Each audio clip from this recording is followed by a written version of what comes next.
from the Senate chambers. This is pursuant to Standing Order number 33-1 that touches on the special sitting, and that a day will be appointed for the members to be able to sit to consider a particular business or to have a particular business transacted.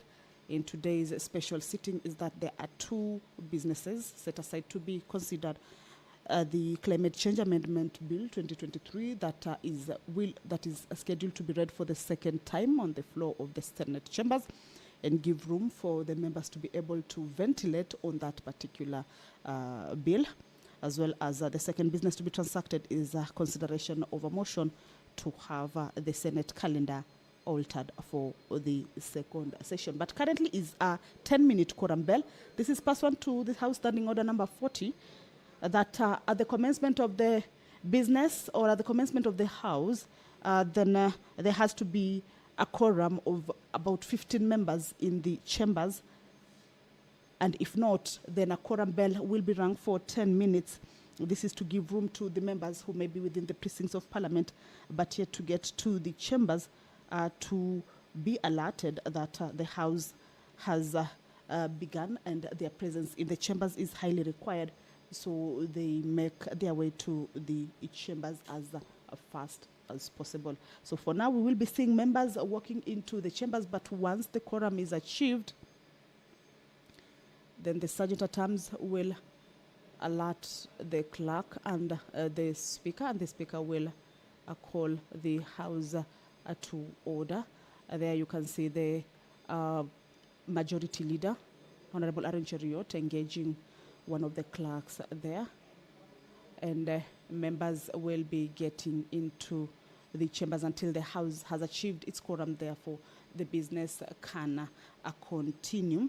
If no quorum is present at the expiration of the 10 minutes, the Speaker may direct that the bell be rung for a further 10 minutes. And if there is still no quorum present at the lapse of the second round of the 10-minute quorum bell, then the Speaker shall adjourn the Senate forthwith to the next sitting. But we believe that the House will achieve its requisite quorum, having in mind that there was a Gazette notice that notified all the Senate members that there will be this special sitting at the Senate chambers, and that their presence is required to enable the House transact the business that has been set aside for this particular day.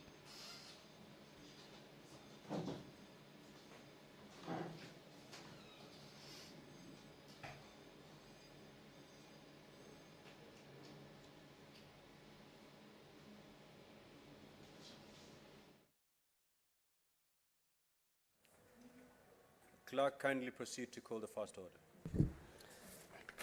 Order number 1, administration of oath. Order number 2, communication from the chair.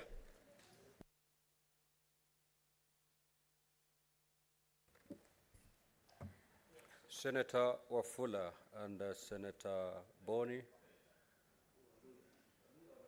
kindly take a seat.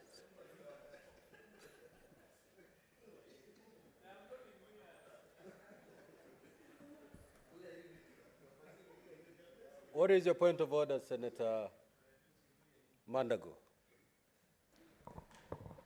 Honorable Chair, is the Senator for Kajiado in order to just walk into the chamber as if he is walking to a cowshed?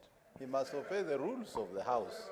Senator Seki, proceed to the bar line and do what is necessary.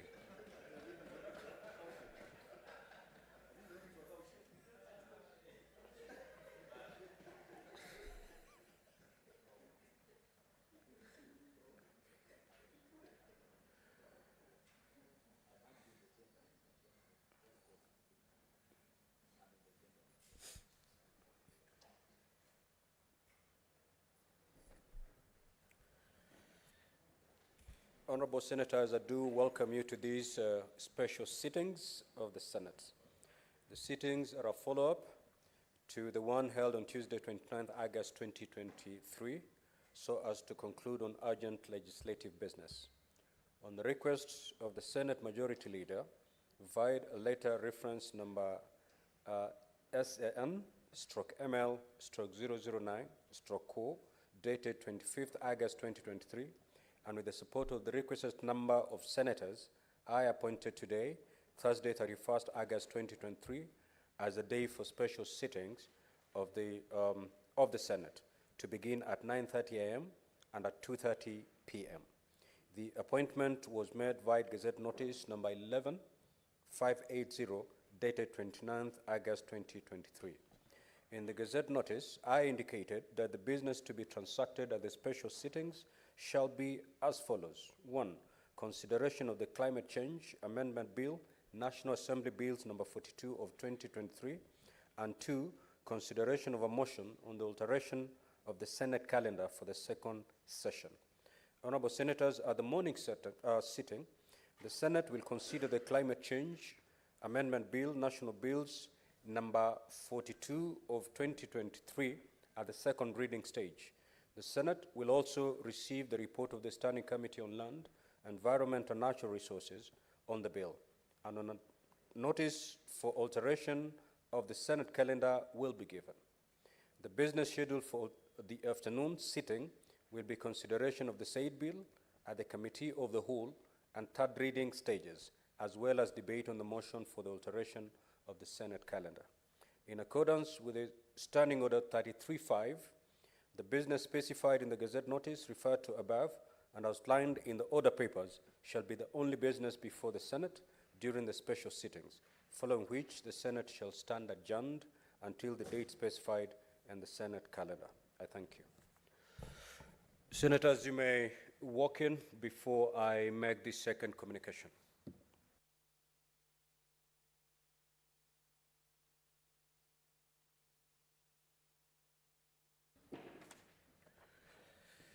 Honorable Senators, the inaugural African Climate Summit is scheduled to take place in Nairobi, Kenya, from the 4th to the 6th September 2023 at the Kenyatta International Convention Center.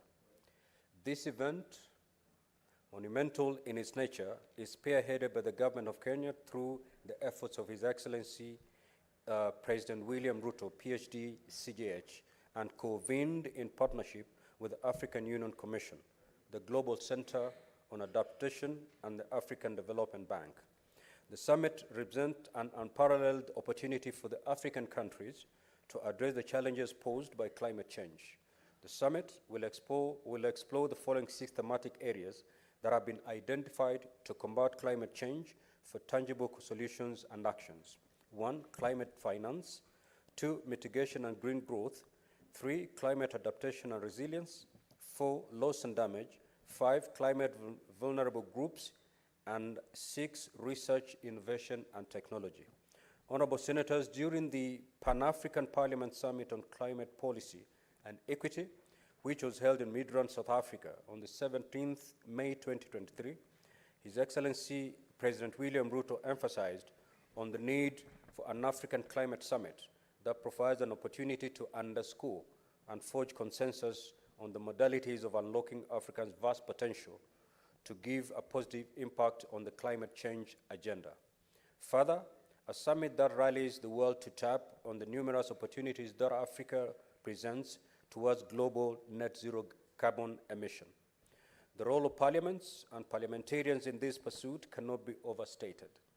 Parliaments and parliamentarians play crucial legislative, oversight and budget making and approvals roles, which are essential in policy development and implementation and ensure government accountability and effectiveness. Parliaments also link vital knowledge with constituents, facilitating need-based and effective climate action. At the international level, legislators can work with their counterparts to build synergies and coordinated approaches at the negotiation stage for shared regional interests. Now, Honorable Senators, consequently, a parliamentary dialogue has been slated in the program of the African Climate Summit on Monday, 4th September 2023 from 2:30 to 3:30 p.m. at the conference venue. Another full-day dialogue is scheduled on Wednesday, 6th September 2023 at the National Assembly Chamber. The two dialogues will bring together parliamentarians from across Africa to deliberate on the role of legislators in achieving the outcomes of the summit. The dialogue will culminate in a communique which will serve as a landmark document outlining the commitments of African legislatures to actionable climate governance. Honorable Senators, I extend an invitation to all honorable senators to attend and participate in the parliamentary dialogue. Your attendance and contribution will signify the commitment of the Parliament of Kenya to taking decisive climate action. I thank you. Yes, Majority Leader. Sorry to interrupt, Mr. Speaker, but I appreciate your communication. It's only missing in very critical information where the parliamentary directions for the parliamentary caucus meetings, whether it will be at KICC or here in Parliament, doesn't feature in your communication. And I think it's important it's made clear so that members who are planning to attend can know and move about easily.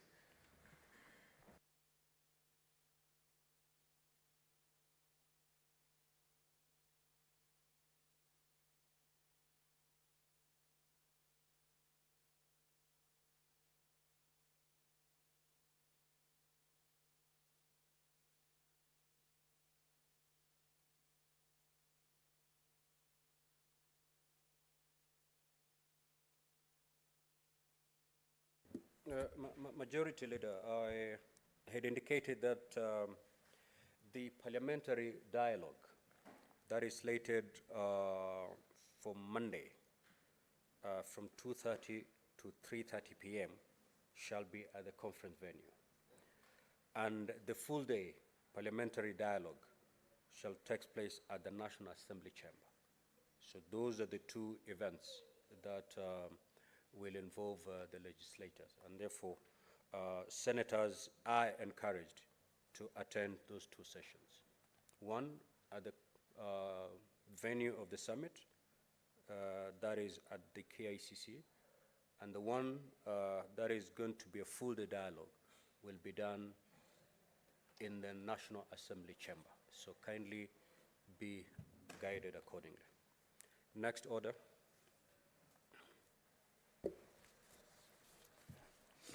Order number 3, messages.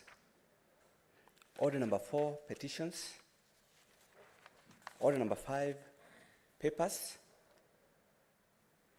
Order number 6, notices of motion. The Majority Leader.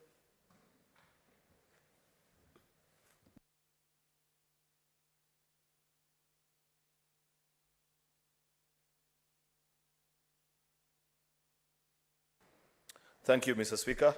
Mr. Speaker, I beg to give notice of the following motion. That is the alteration of the Senate calendar.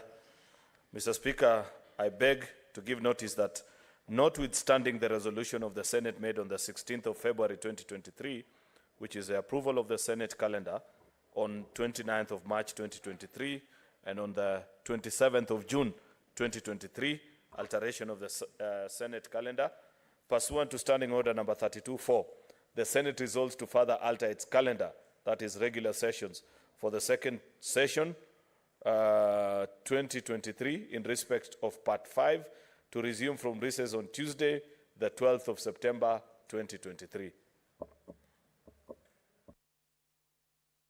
Next order. Order number 7, questions and statements. Order number 8, the Climate Change Amendment Bill, National Assembly Bills number 42 of 2023, second reading. The Majority Leader.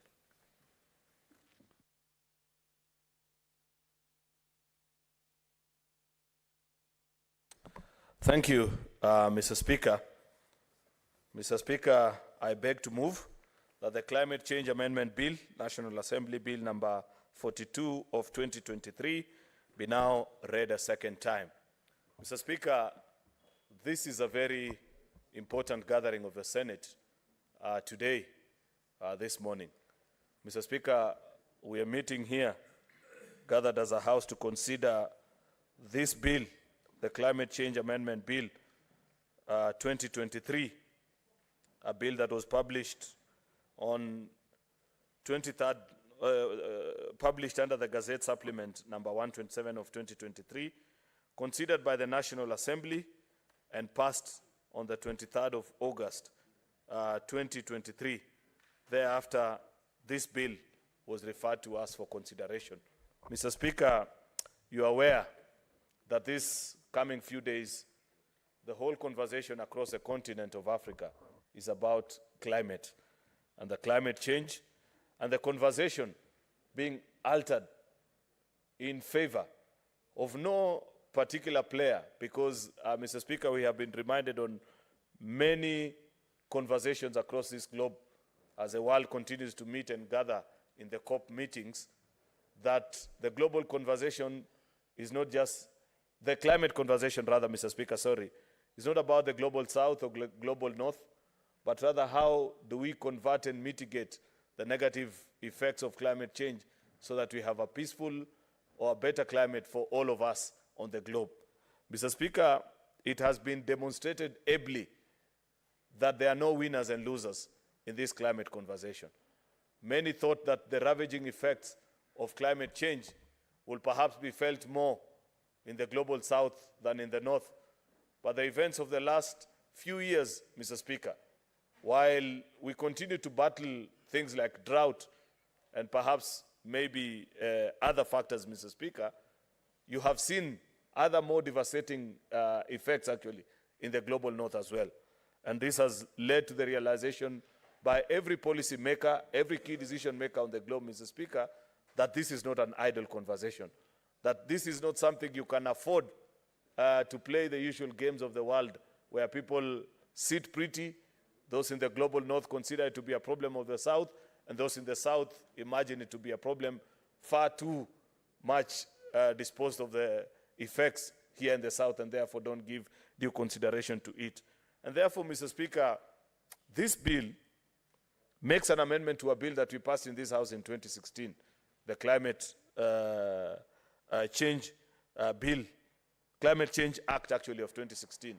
This is just as the world was imagining that this is perhaps maybe a passing challenge, and therefore after the meeting in Paris of 2015, where many countries, Mr. Speaker, signed on to the Paris Agreement of 2015, therefore at the national level, each country tried on their own to either domesticate laws or find measures of mitigating this problem, and imagine that this is something that you quickly address and move on to the next challenge. Unfortunately, or fortunately rather, Mr. Speaker, the following years have taught the world a difficult lesson. People have realized that this is perhaps the greatest threat that continues to face this world, which if we are not serious as an inhabitants of the earth to combat the changes or the challenges that are faced in our climate, Mr. Speaker, and come up with policies and measures, think together, put our brains together, and have a concerted effort of combating climate change, Mr. Speaker, then in the next few years, this world may not even be habitable.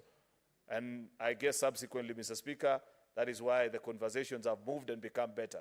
If you are a keen follower of this climate conversation, Mr. Speaker, you'd see a different even in attitude, even in the attendance, even in the seriousness that is given to the global climate conversation, even in the subsequent summits from Glasgow up to the last one, Mr. Speaker, that was held here in Africa in Sharm el-Sheikh, Egypt, Mr. Speaker, where participants now are beginning to live closer to reality and realize that talking and getting back to your jets and flying back home is not enough until there is deliberate effort at the local level, Mr. Speaker, is when we can begin to say that indeed there is something that we are doing about climate change and therefore mitigating or combating the effects and ensuring that we have a more predictable, more stable future as a people.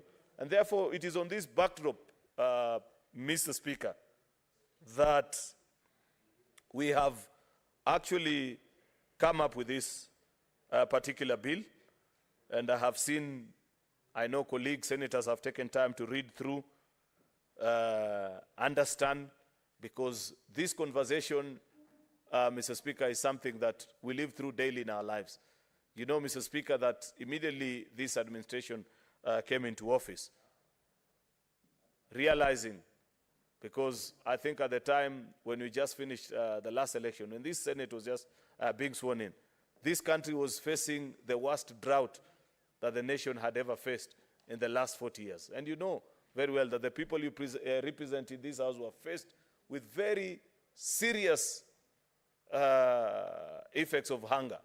Those that come from the arid areas, people are losing their animals. Those that come from even the arable parts of the country, it was all dusty across the nation. And if you ever flew the country, you would have noticed how yellow and dusty the country had become because of lack of rain.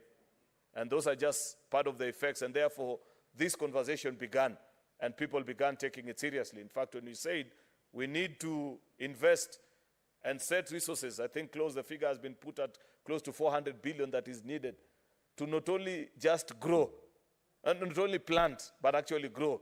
And the difference has been defined, Mr. Speaker, that planting a tree is a ceremonial act that we do every time we are guest of honors in functions.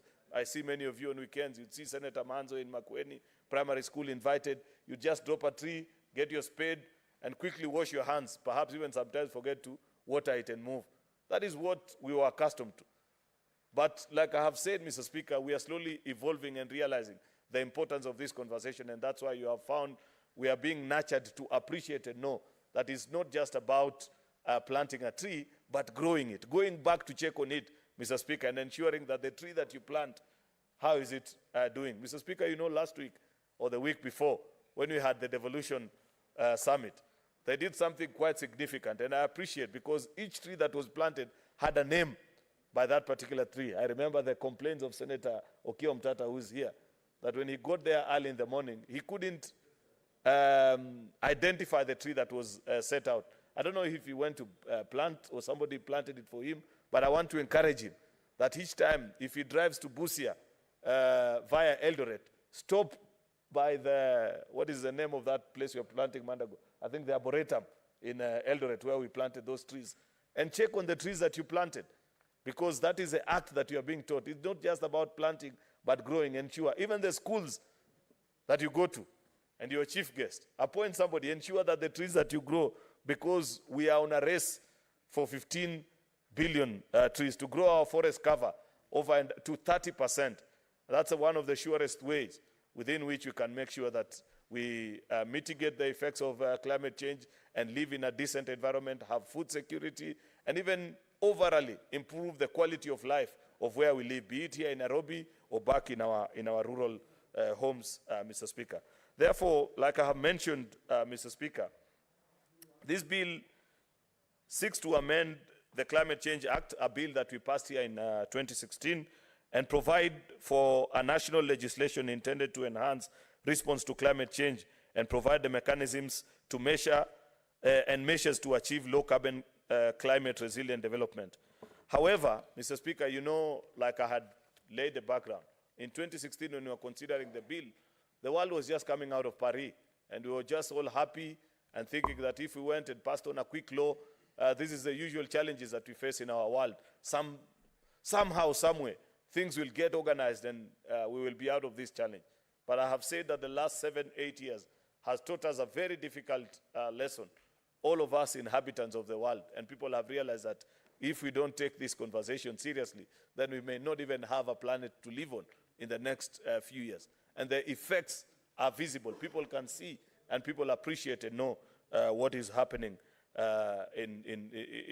across our world. And therefore, nationally, Mr. Speaker, you know, one of the challenges, if you read through the statutes of the Paris Agreement, I think it's statute number 25, Mr. Speaker, after all the hoggling, push and shove that comes with the global conversations, unfortunately, Mr. Speaker, the world was not able to agree because the world wanted a mechanism for measuring the mitigation measures that each country is going to put in form of policies in their own countries. Unfortunately, Mr. Speaker, because you know in this climate conversation, people still imagine that there are ways in which you can limit the development of other nations, or there is a way in which if you set certain policies, Mr. Speaker, you know, Mr. Speaker, everybody appreciates and nobody doesn't know that the leading polluters, unfortunately, wield the greatest powers on this globe. And therefore, it was not possible to set a global agency, Mr. Speaker, that will be able to monitor the ravaging effects of climate change and measure actually the policies that are being put in each and every country. And therefore, they came up with something, Mr. Speaker, in the Paris Agreement that's called the National Determined Contributions. That is goals that you set for yourself as a country and ensure that you measure yourself. Say Kenya now sets for itself a goal and say we want to do 30% less. For example, just to mention, Mr. Speaker, our own target as a country is to have a reduction of 32% by the year 2030. Takes a lot of money. In fact, Mr. Speaker, I know that our goal as a country is going to set us off $62 billion. And knowing where we are as a nation economically, I don't think we have that kind of money. And perhaps, Mr. Speaker, not perhaps actually, rather, that is why we have this bill that is before us today, to try and find ways through which we can channel the contributions of the leading polluters to secure investment in our own country and have funds and resources come back to us as a nation so that we are able to meet our own quota of the national determined contributions, Mr. Speaker. Mr. Speaker, you know for a fact, like I have mentioned, that carbon trading is one of the areas that has been identified and as a way and means through which developing nations such as Kenya and so many of those that are in the global south can use to raise resources to meet their contribution to this quota. I have mentioned, Mr. Speaker, that our own NDC puts us at $62 billion, Mr. Speaker, and we have only 7 years to go. If you put that money and left it for taxpayers to raise, the truth of the matter is that we will struggle to raise even 10% of that money, Mr. Speaker.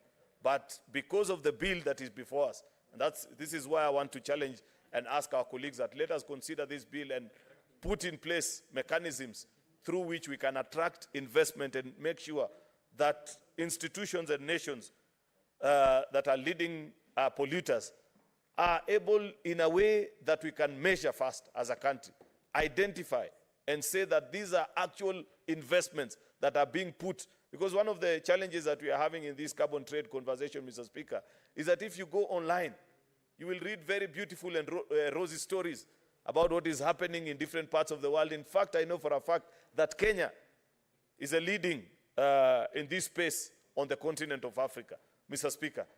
There are counted no less than 116 projects that are going on in the country. But the biggest question that people continue to ask themselves is, where is this actual money? Where is this project? Where is it in Migori? Where is it in Kericho? Where is it in Siaya? That I can identify this particular project, and so that my own people who are making their contribution can know that maintaining a clean and a safer environment, that growing of these trees and part of the projects that are coming up because of the carbon trades that you engage in is actually beneficial to the host communities where these projects are being done.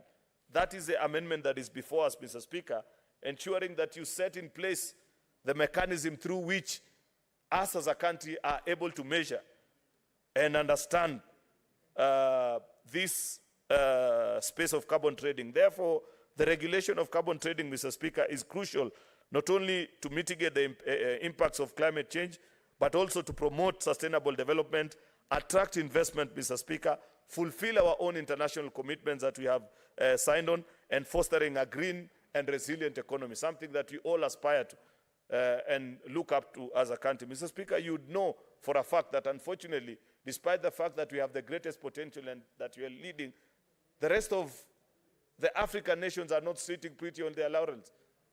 Next door here in Tanzania, in the last 1 year alone, they have unlocked investment worth over $20 billion of green energy projects, thanks to the regulation of this space that I'm talking about. The reason why we continue to struggle as a country, Mr. Speaker, is because we don't have a regulatory framework for which we can measure And that is a proposal that is being given in this particular bill, Mr. Speaker, to ensure that a land-based project, for example, is being implemented through a particular community. And you think about any community in whichever part of the country, even to the farthest north, Marsabit, Turkana, or whichever part, that development agreement, a community development agreement, which shall outline the relationship and obligations of the proponents of the project in public and a community land where the project is being developed, and ensure that, Mr. Speaker, further runs in the various clauses in the bill, clause number 3 to be particular, that the national government and the respective county government where this project is situated shall jointly oversee and monitor negotiations for the community development agreement with the project proponents and the stakeholders. And this is where it gets interesting, Mr. Speaker, because of this contribution or collaboration between the national government and our various respective county governments, Mr. Speaker, the principles or the lessons actually that we have learned where you measure and ensure that, you know, people, Mr. Speaker, we have been told from when we are young that they report either to the stick or the carrot, that either they are forced to do something or you motivate them. Therefore, the question that people have been asking is, what is my motivation? Why should I maintain a better environment? What reward do we get as a community, Mr. Speaker? Thanks to this NDC, the regulatory framework that we are passing, Mr. Speaker, it shall be possible for communities that maintain or are leading actually in this carbon credit market to ensure that they enjoy the biggest benefit. In fact, Senator Mwaruma, it will interest you to know that because of the presence of Savo East and Savo West, Taita Taveta, the people that you represent in this Senate, stand to benefit the most because of the benefits of that particular clause that I've referred to, because of communities that host, the host communities will be the leading beneficiaries of these particular projects. And therefore, for the good work that you have done in maintaining Savo East and Savo West, commensurate projects worth of that are being attracted and directed to that particular region will be good motivation for your people to not only maintain Savo, but even grow trees and maintain a better environment so that they participate greatly in this carbon market. Specifically, Mr. Speaker, clause 2 of this bill seeks to amend section 2 of the Act, where you provide definition of the new terms that are being introduced. Like I had mentioned earlier, Mr. Speaker, that this is an ongoing conversation on the globe, that many people, Mr. Speaker, thanks to the time that, from the time that the world met in Paris up to now, Mr. Speaker, clause 2 of the Act provides for the additional terms that have come, Mr. Speaker, which when we did the law back here in 2016, we had not thought significantly about it, Mr. Speaker, and therefore it's just about definition of the new clauses. Clause 3, Mr. Speaker, of the bill seeks to amend 3A, section 3 of the Act, and provide for one of the objects of the Act, which is what I've just referred to and spent a lot of time trying to explain, which is a legal framework on the international market mechanisms on carbon markets, Mr. Speaker. In that I've explained, Mr. Speaker, that while the rest of the countries that are competing with us have set in place this regulatory framework to be able to monitor and know what are the carbon trade projects that are going on in their country, we didn't have this legal framework, Mr. Speaker, and therefore that is a proposal that we are having here, so that monetary constraints, Mr. Speaker, and revenue generation that is coming, that continues to face us as a country, Mr. Speaker, when you try to participate and meet our own quota in the national determined contributions, Mr. Speaker, shall be a thing of the past. We shall be able to know this is the amount that a specific company has invested. And you know, there are many global companies, Mr. Speaker, that operate out of Kenya. In fact, Mr. Speaker, you will struggle to find any serious leading corporate entity globally, Mr. Speaker, that doesn't have operations in Kenya. For reasons that you all know, this is a large economy. Of course, this is a place that previously, I know we've had challenges previously, and quite a number of them have left, but many are beginning to troop back, Mr. Speaker, into the country. And therefore, this is where I want to draw the attention of my colleagues. While you find countries like, not countries, but companies like Microsoft, Unilever, all of them having operations in Kenya, because of the lack of this regulatory framework and the demand that you're making on these companies in other countries such as Tanzania next door. And that's why I've mentioned to the figures of what they've been able to unlock in the last 1 year alone, Mr. Speaker. They are able to put projects that are measurable, Mr. Speaker. But in Kenya, for the lack of this legal framework, they know you can easily get by and, you know, nobody will ask you any difficult questions. But that will be a thing of the past immediately we conclude on this bill today, Mr. Speaker. And that's why I want to urge the importance and the urgency of doing it, concluding on this particular bill today, so that when the world comes to Nairobi next week, when we have more than 30 presidents that are attending the Africa Climate Summit, they know that Kenya is under a new regime of law. And perhaps it's important that I address that point, Mr. Speaker, because I know many people have asked and said, Majority Leader, why were we not given additional time and all these things? While it is important to listen to those particular concerns, I think, Mr. Speaker, the importance and the significance of the first continental summit on ways and means through which Africa or the rest of the global south, Mr. Speaker, will stand to benefit in this space of carbon credits is happening here in Nairobi. We need to be under the proper regime of law, Mr. Speaker. It will be a great absurdity that the world will be here speaking about carbon credits, yet the host country itself will not have ratified or domesticated this particular law. And that is the essence of Clause 4 of the bill, Clause 3 of the bill, Mr. Speaker.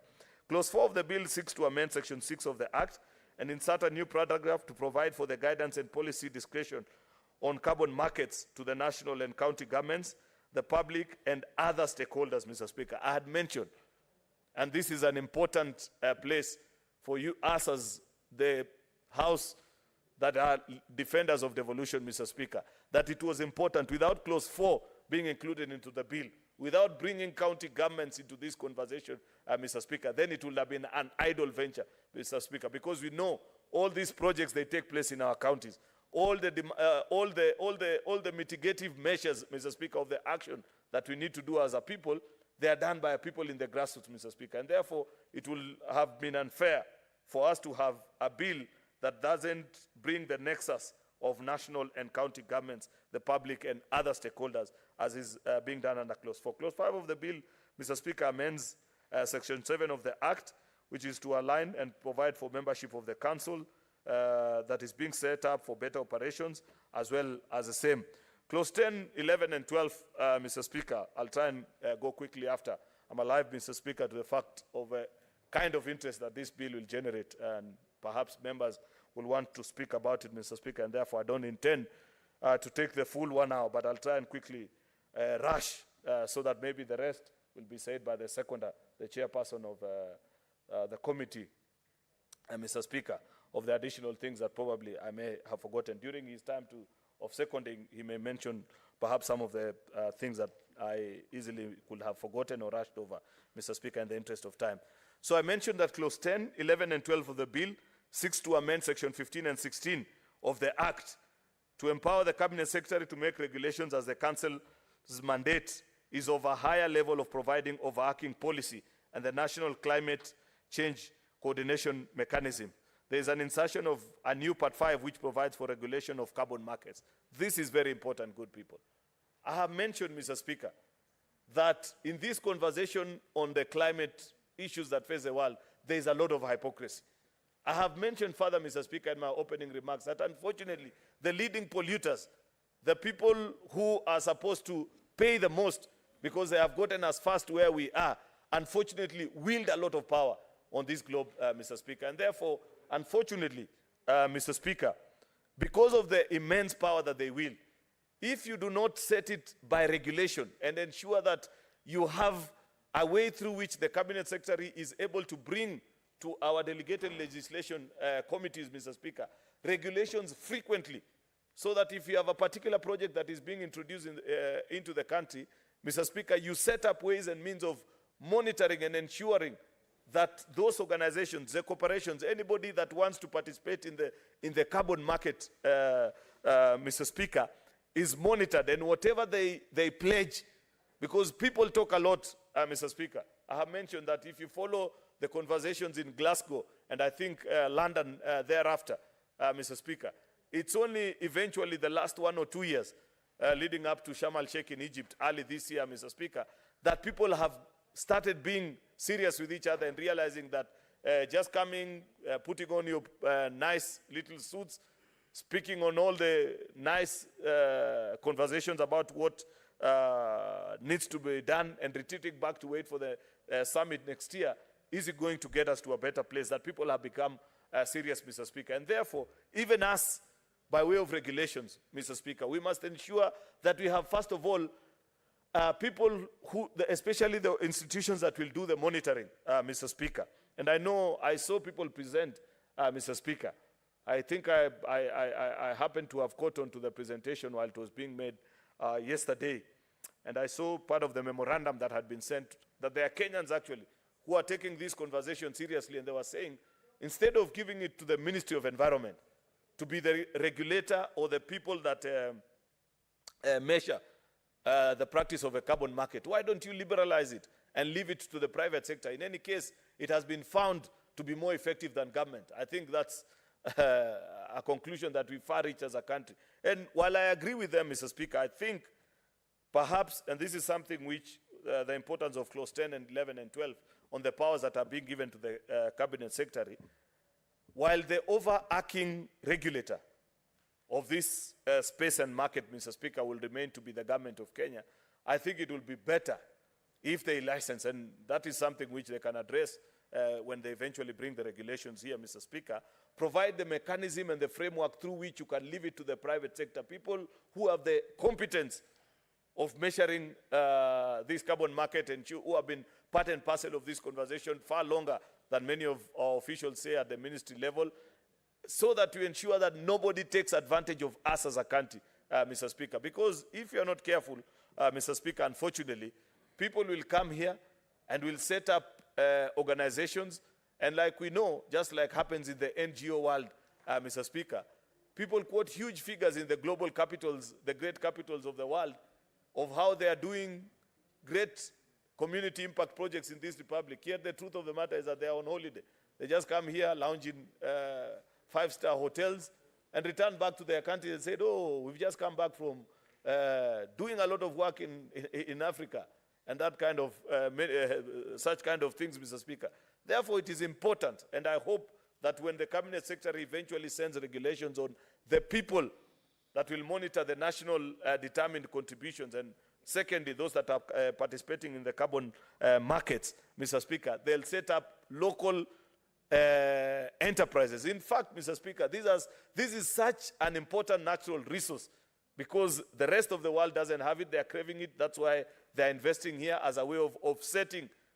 You know, Mr. Speaker, in this conversation of the climate change, I think people made commitments in Paris, and people are happy because they thought maybe nobody will be keen enough to follow through the agreements that the rest of the world signed on to those protocols. And subsequently, when they followed and went and did the same in Kyoto, in Japan, Mr. Speaker, they imagined that it will never get to a time such as now, where because of the great ravaging effects, everybody is now saying, we made commitments, let us live through to our commitments. If we are not careful to monitor through these commitments, Mr. Speaker, people will take advantage of us. And that's why I say, because this is such a strategic national asset, these are such regulations that perhaps when it comes to the committees of our colleagues who sit in delegated legislation, you demand even that the companies that will be licensed to monitor this market be 100% local.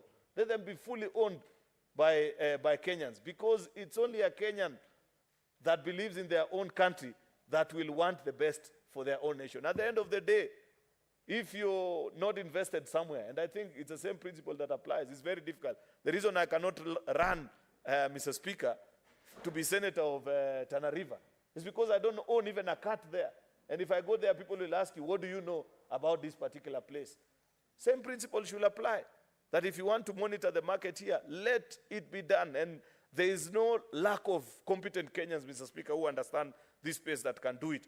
And therefore, I will be looking forward to subsequently, after the Africa Climate Summit here is done and they send the regulations to Parliament, that we ensure that we lock this space purely for Kenyan markets, Mr. Speaker. Clause 15 of the bill, as I move to conclude, Mr. Speaker, seeks to amend Section 35 of the bill to renumber the existing provisions of subsection 1 and introduce an amendment to indicate the sections that does not apply to the entities that have existing carbon projects for a period of a year. I like that it is being monitored year on year, Mr. Speaker. Otherwise, if you just get a single approval and leave it, Mr. Speaker, at that, it is very possible that people will do funny things like I have mentioned. They'll, of course, quote and book it on their books, looks beautiful before their investors, that they are offsetting carbon credits in Kenya or whichever part of the world, but then don't follow it subsequently with other investments. You know, after commissioning of a project, Mr. Speaker, if we measure it year on year, as is being provided here, Mr. Speaker, you're able to track progress. That this project at the beginning of the year 2023 was at 50%. Now, in 2024, it is at 65%, and it's projected to be concluded on time.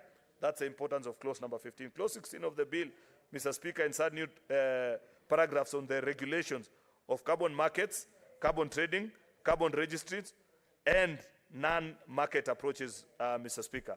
As I conclude, Mr. Speaker, while carbon trading may not be a standalone solution in combating climate change, I don't want to be a snake oil salesman, Mr. Speaker, where somebody will quote or look at their Hansard a few years down the line and say, Majority Leader, when you're moving this bill in 2023, you made such a rosy presentation about it that we thought this was a silver bullet that will conclude all our climate area challenges, Mr. Speaker.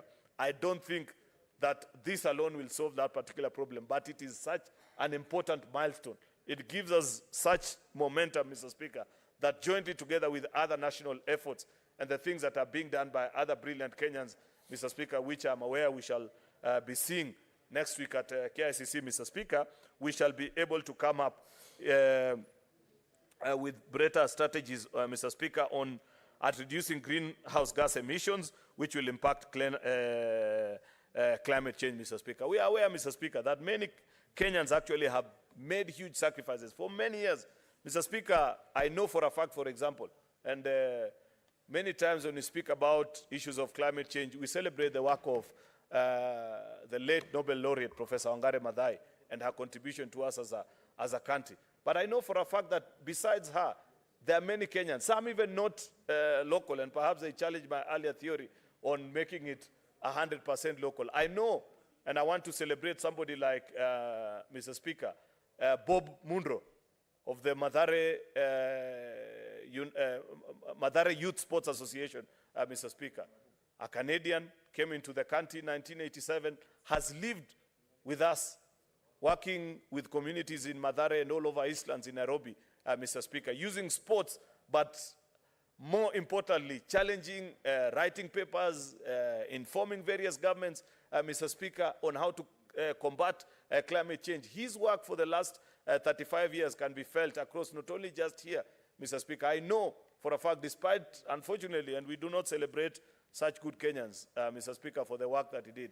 You know, a few weeks or months ago, he came to my office and told me, unfortunately, Senator, despite all the work that I've done, I have, because of my involvement in football, and you know the kind of politics that comes with football, I have never been granted a Kenyan passport, or even sometimes I struggle even to get my work permit. Somebody who's worked here for 35 years was very instrumental in ensuring that we have the UN offices in Gigiri, UNEP offices in Gigiri, Mr. Speaker, because of their contribution. We need to celebrate that such Kenyans, people who have gone out of their way to make significant contribution. In fact, Mr. Speaker, I will be, perhaps when we do the parliamentary honors meeting, Mr. Speaker, you know, many times when you do that meeting, we celebrate Kenyans who have made significant contribution. I'll be putting forward his name, the name of Bob Munro, because of his contribution to the climate space in our country, despite the fact that he's not Kenyan, but has lived here for the last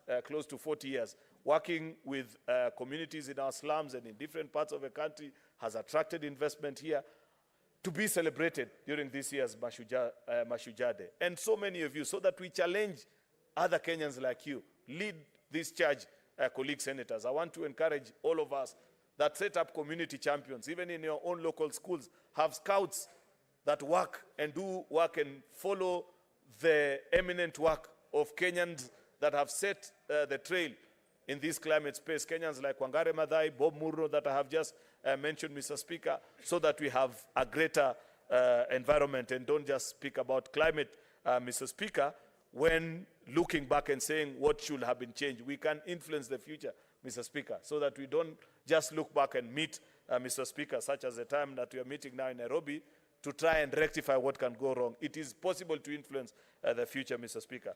And therefore, with those very many remarks, Mr. Speaker, I want to urge honorable senators to support this bill.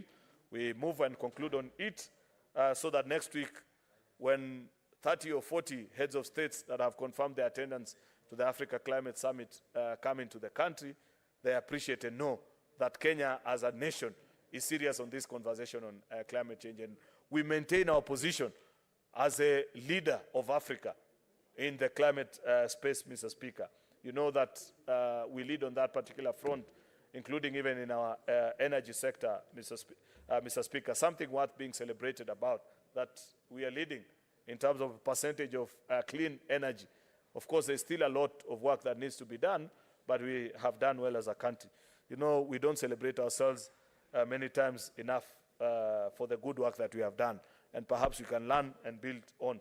Mr. Speaker, with these remarks, I beg to move and request Senator Methu, the chairperson on our Land and Environment Committee, to second this bill. Thank you, Mr. Speaker.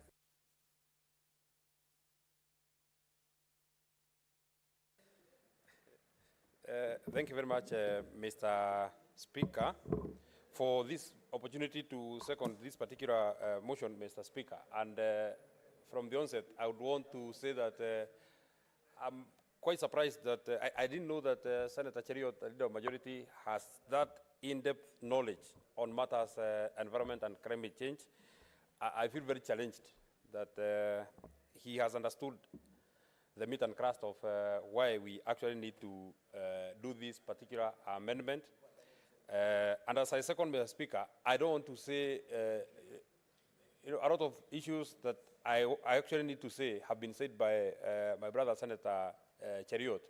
But I want to answer a question that is being asked by most of my colleagues, and it has been a question to all the members of the Lands, Environment, and Natural Resources Committee on why we actually need to change this law. Mr. Speaker, all of us keep mentioning, and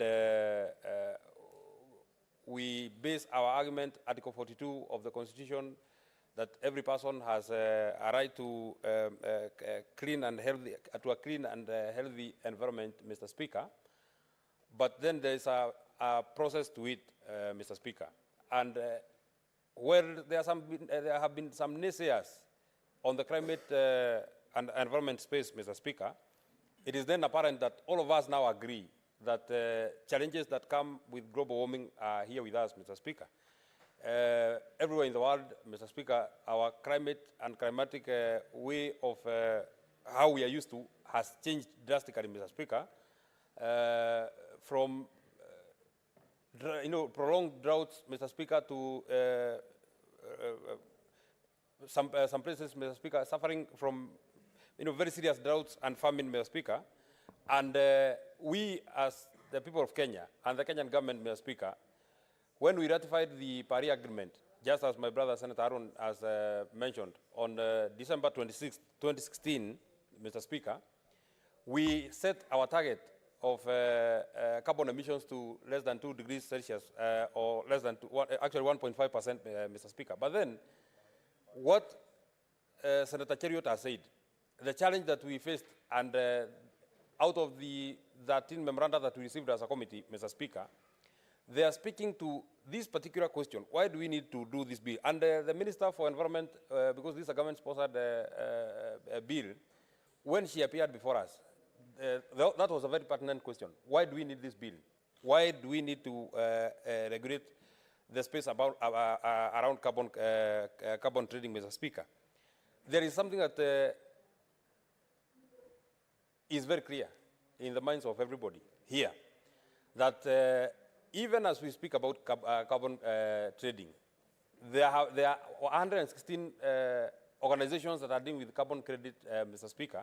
And just as Aaron Cheriot has rightfully said, actually the statistics of our share as Kenya in the African market of the carbon credit is 20%. We got 20% of everything that was paid in Africa from this carbon market, Mr. Speaker.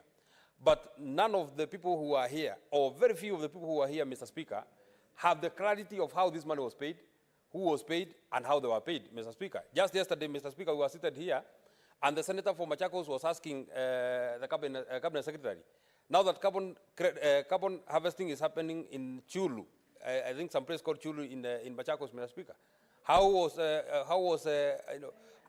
what was the space around how this money was paid, Mr. Speaker? The senator for Taita Taveta is here. He was asking how 120 million was paid to a ranch, and they were just, told this is your share of the carbon credit. This is how we traded. This is the much we traded, but they do not know how much was paid. They were just given some blanket whatever. So, when we speak about clarity, Mr. Speaker, you will be surprised today that there is a company that is running in Siaya, and they are doing carbon credit on behalf of the people of Siaya, and not even the leadership of Siaya knows, or even the leadership of Nyandarua, or the members of Parliament who are in this Senate, Mr. Speaker. You know, Mr. Speaker, that the highest payment was made to Kwale County, Mr. Speaker. The senator for Kwale is a member of my committee, Mr. Speaker. He does not understand how, or these companies around Shimba Hills traded on behalf of the people of Kwale. How the money that we got as Kenya, the 15 billion, how it was distributed amongst the communities, Mr. Speaker. So, when we speak up to ensuring that we regulate this space about carbon credit, we want to have a clarity of how this trade is happening. Mr. Speaker, again, there's an issue about integrity and transparency, Mr. Speaker. And where government has a responsibility under Article 69 of protecting communities, Mr. Speaker, then they cannot protect communities without a framework. They cannot protect communities without the tools of trade, Mr. Speaker. And Mr. Speaker, because we are not operating in isolation, Mr. Speaker, we then have to align to international commitments, Mr. Speaker. Because Senator Cheriot has rightly put it, Mr. Speaker. Are we the one that caused this problem, Mr. Speaker? No. There are other peoples that have greatly contributed to the global warming that we are facing as a country, Mr. Speaker. And 186 countries have committed to the Paris Agreement, Mr. Speaker. But then, are we getting the rightful share of what we are supposed to do so that we ensure we manage this crisis? No, Mr. Speaker. Why? Because we do not have the right framework, Mr. Speaker. Mr. Speaker, again, why we actually need this amendment is to ensure that we engage a broader range of stakeholders. Just as I have said, stakeholders are from different. Just yesterday, Mr. Speaker, we were saying that such a stakeholder has written a memoranda. We are this company that trades this place. Nowhere nobody in the ministry knows that they are operating under what space, Mr. Speaker. Nobody in government knows they are operating under what space, Mr. Speaker. Nobody in the local community knows where they are operating under what space, Mr. Speaker. So, Mr. Speaker, this is something that will be addressed by this bill, Mr. Speaker. Another point, Mr. Speaker, that I want to raise is that we need to support Kenya's emission reduction goals, Mr. Speaker. Now that we have placed it at 1.5%, Mr. Speaker, we then have to get a framework of how we are getting there, Mr. Speaker. Not somebody doing it in their corner there, another person doing it in their corner there, another person doing it in their corner there. We have to get a legal framework around which then we shall be able to achieve these particular goals of the reduction of emissions, Mr. Speaker.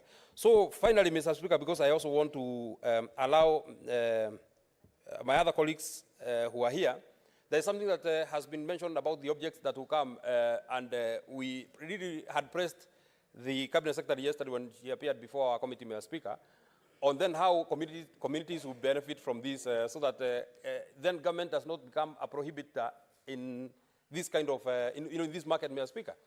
And I would also want to agree with the Senator General, because how these monies will be shared, Mr. Speaker, will then come in the regulations that will come. I would want to ask my brothers again in the Delegated Legislation Committee, Mr. Speaker, to then step up on behalf of the communities, Mr. Speaker, so that the communities can be able to benefit as they should in as far as this particular earnings are concerned, Mr. Speaker. So, without saying so much, Mr. Speaker, allow me to end it there. I ask my colleagues, Mr. Speaker, even as we say that this bill has been rushed, Mr. Speaker, you know, as a country, we are honored to host the whole continent next week, Mr. Speaker. And when we pass, and if we pass this bill, and I beg and I seek the indulgence of my colleagues that we pass this bill, Mr. Speaker, we shall become, I think, the second country in the whole continent, Mr. Speaker, and then we shall be reading from the front, Mr. Speaker. You know, our president chairs the African Working Group on Environment, Mr. Speaker. And it is out of this honor, Mr. Speaker, that we are hosting the summit here, Mr. Speaker. Kenya is a powerhouse, Mr. Speaker, and that is how we control the biggest space around carbon trading in the last financial year, Mr. Speaker, controlling over 20% of what was given in the whole of this continent, Mr. Speaker. So I urge my colleagues that let us lead from the front. When the other countries come to this country, Mr. Speaker, let us take pride that we have shown the way, we have led by the front, and we have an existing legislation in this regard, Mr. Speaker. With those very many remarks, Mr. Speaker, allow me to second.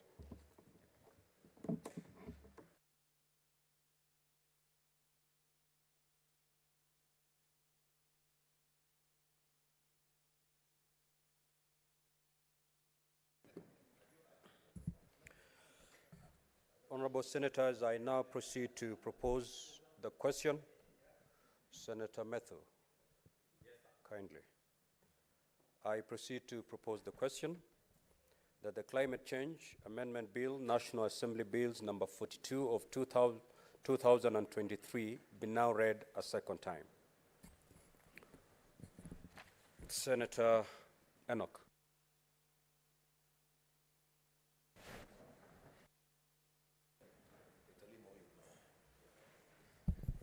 I thank you, Mr. Speaker, for this opportunity to make a contribution to this bill.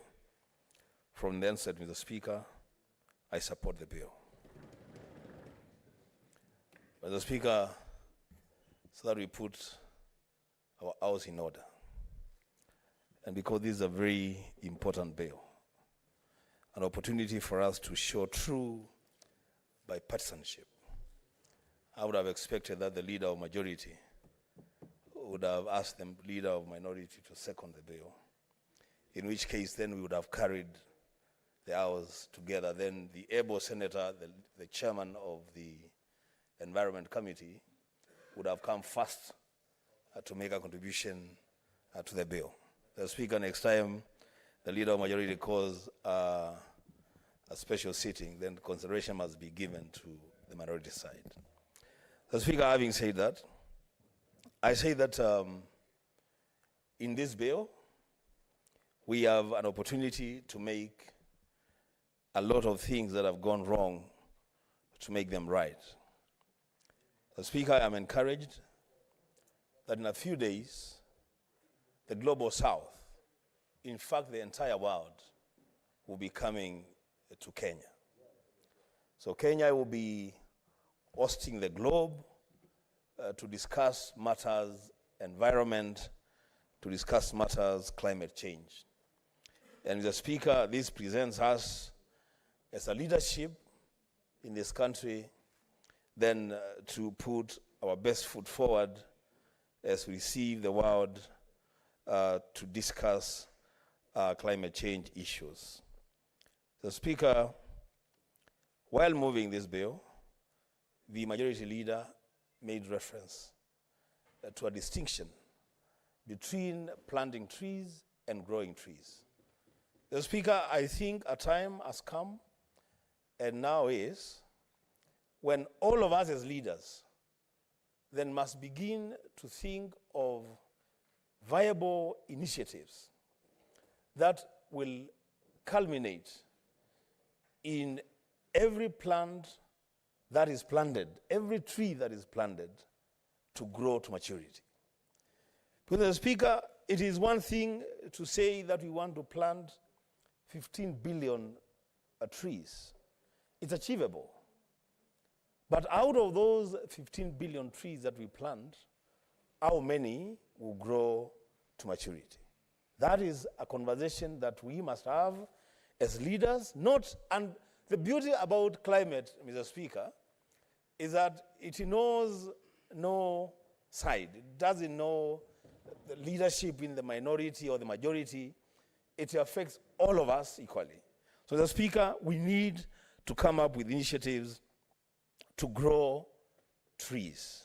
Mr. Speaker, I heard yesterday, and I've been hearing this story, that El Nino is on the way.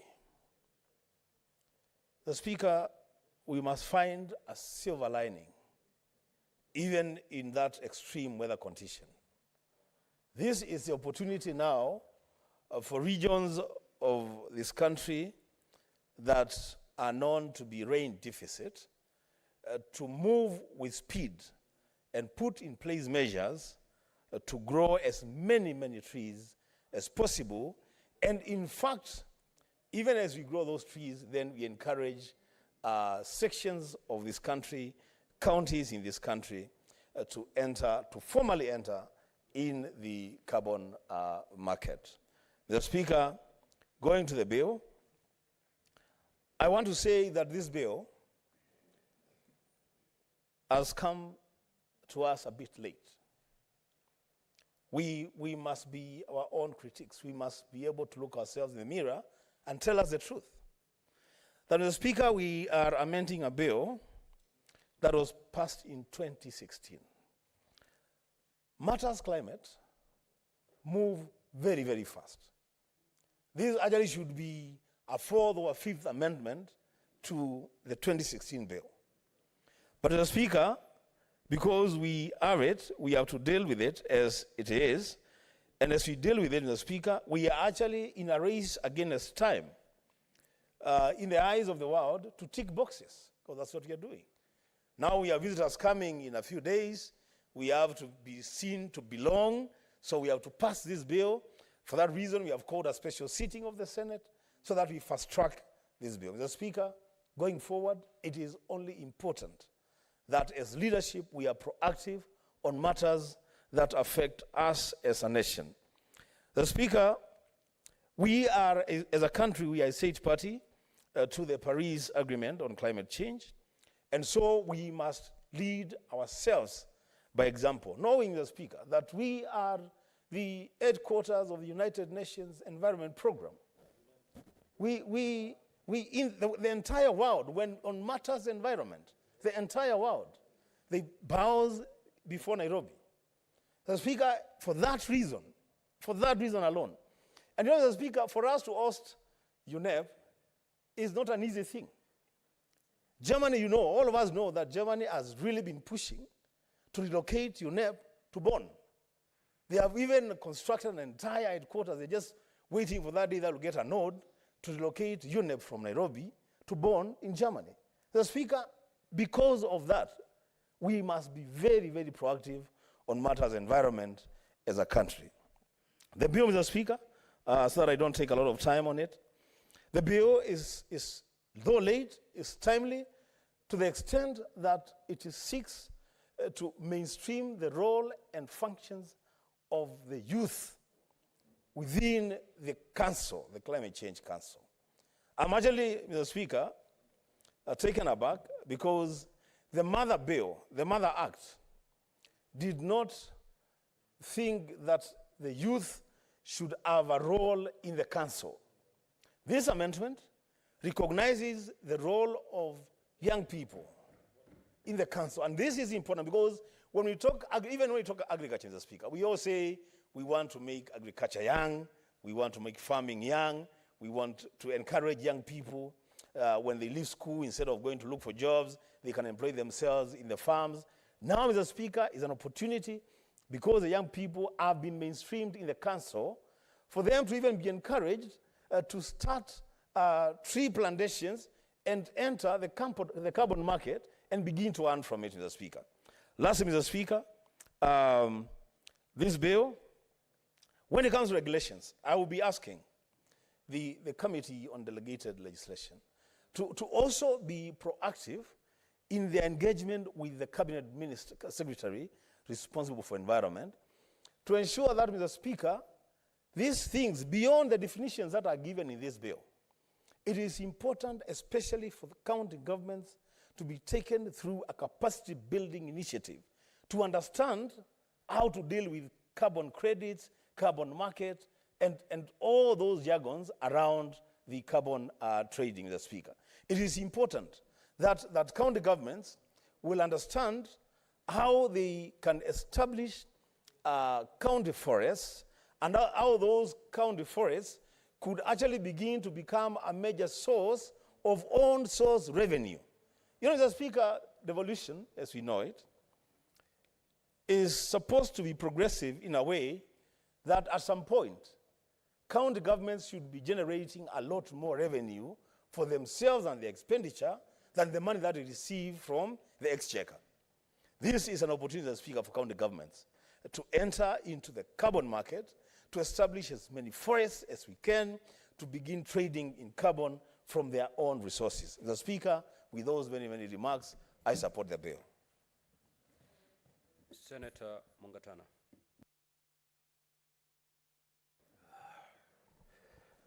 Bwana Spika, napenda kuchukua nafasi hii kupatia asante kwa kunipa nafasi na mimi nitoe mawazo kuhusu mjadala huu wa mabadiliko ya tabia nchi. Bwana Spika, kule Tana River kuna kabila inaitwa Wata ambao kwa miaka mingi walikuwa wanapata maisha kutoka kwa msitu. Na sio wao peke yake, Bwana Spika, lakini pia kuna makabila mengi pale kwetu ambao wanafanya maisha yao kutumia misitu.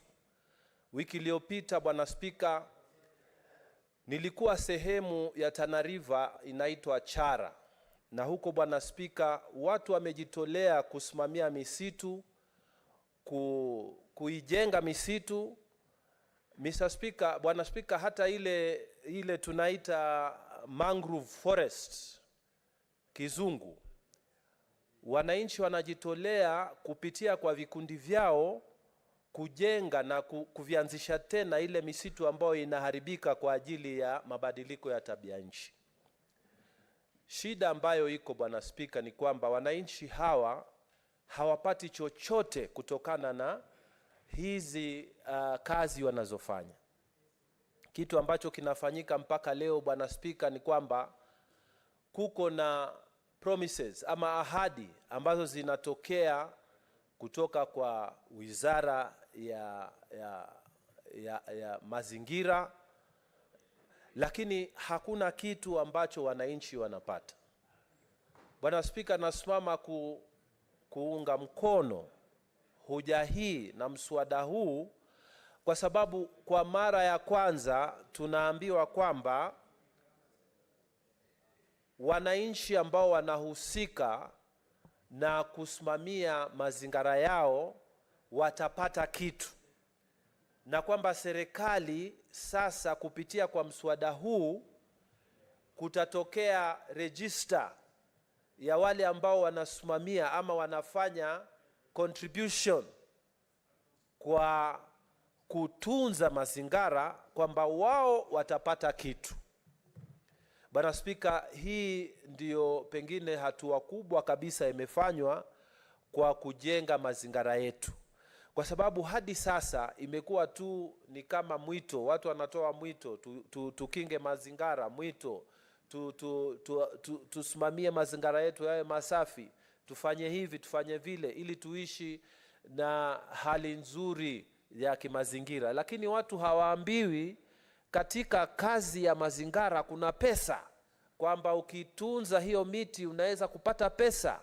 Sasa akili ya mwananchi ikibadilika namna hii, watu wakijua kwamba kusimamia misitu yetu, kupanda miti, kuna faida ya kipesa, na kwamba kuna register ambayo itawekwa, basi Bwana Spika, sheria hii itajenga hatua kubwa sana kusimamia mazingira yetu. Bwana Spika, wakati wa mwisho tulikuwa Midrand, Afrika Kusini, na wakati huo ambao Rais Ruto alikuja kuongea na sisi Afrika Kusini, wajumbe wa Afrika nzima walishangilia sana ilipofika mazungumzo ya mabadiliko ya tabia nchi, kwa sababu sote tunajua nchi ambazo zimeendelea ndizo ambazo zimechafua mazingira, na kwamba nchi ambazo hazijaendelea sana hazina shida ya kuchafua mazingira, na kwamba kulikuwa makubaliano katika mji wa Paris kwamba nchi ambazo zimeendelea zitalipa ridhaa kwa wale ambao, kwa sababu wao ndio waliharibu mazingira, lakini hawalipi kama ilivyozungumzwa hapa na maseneta wenzangu. Hawajalipa na hawatolipa.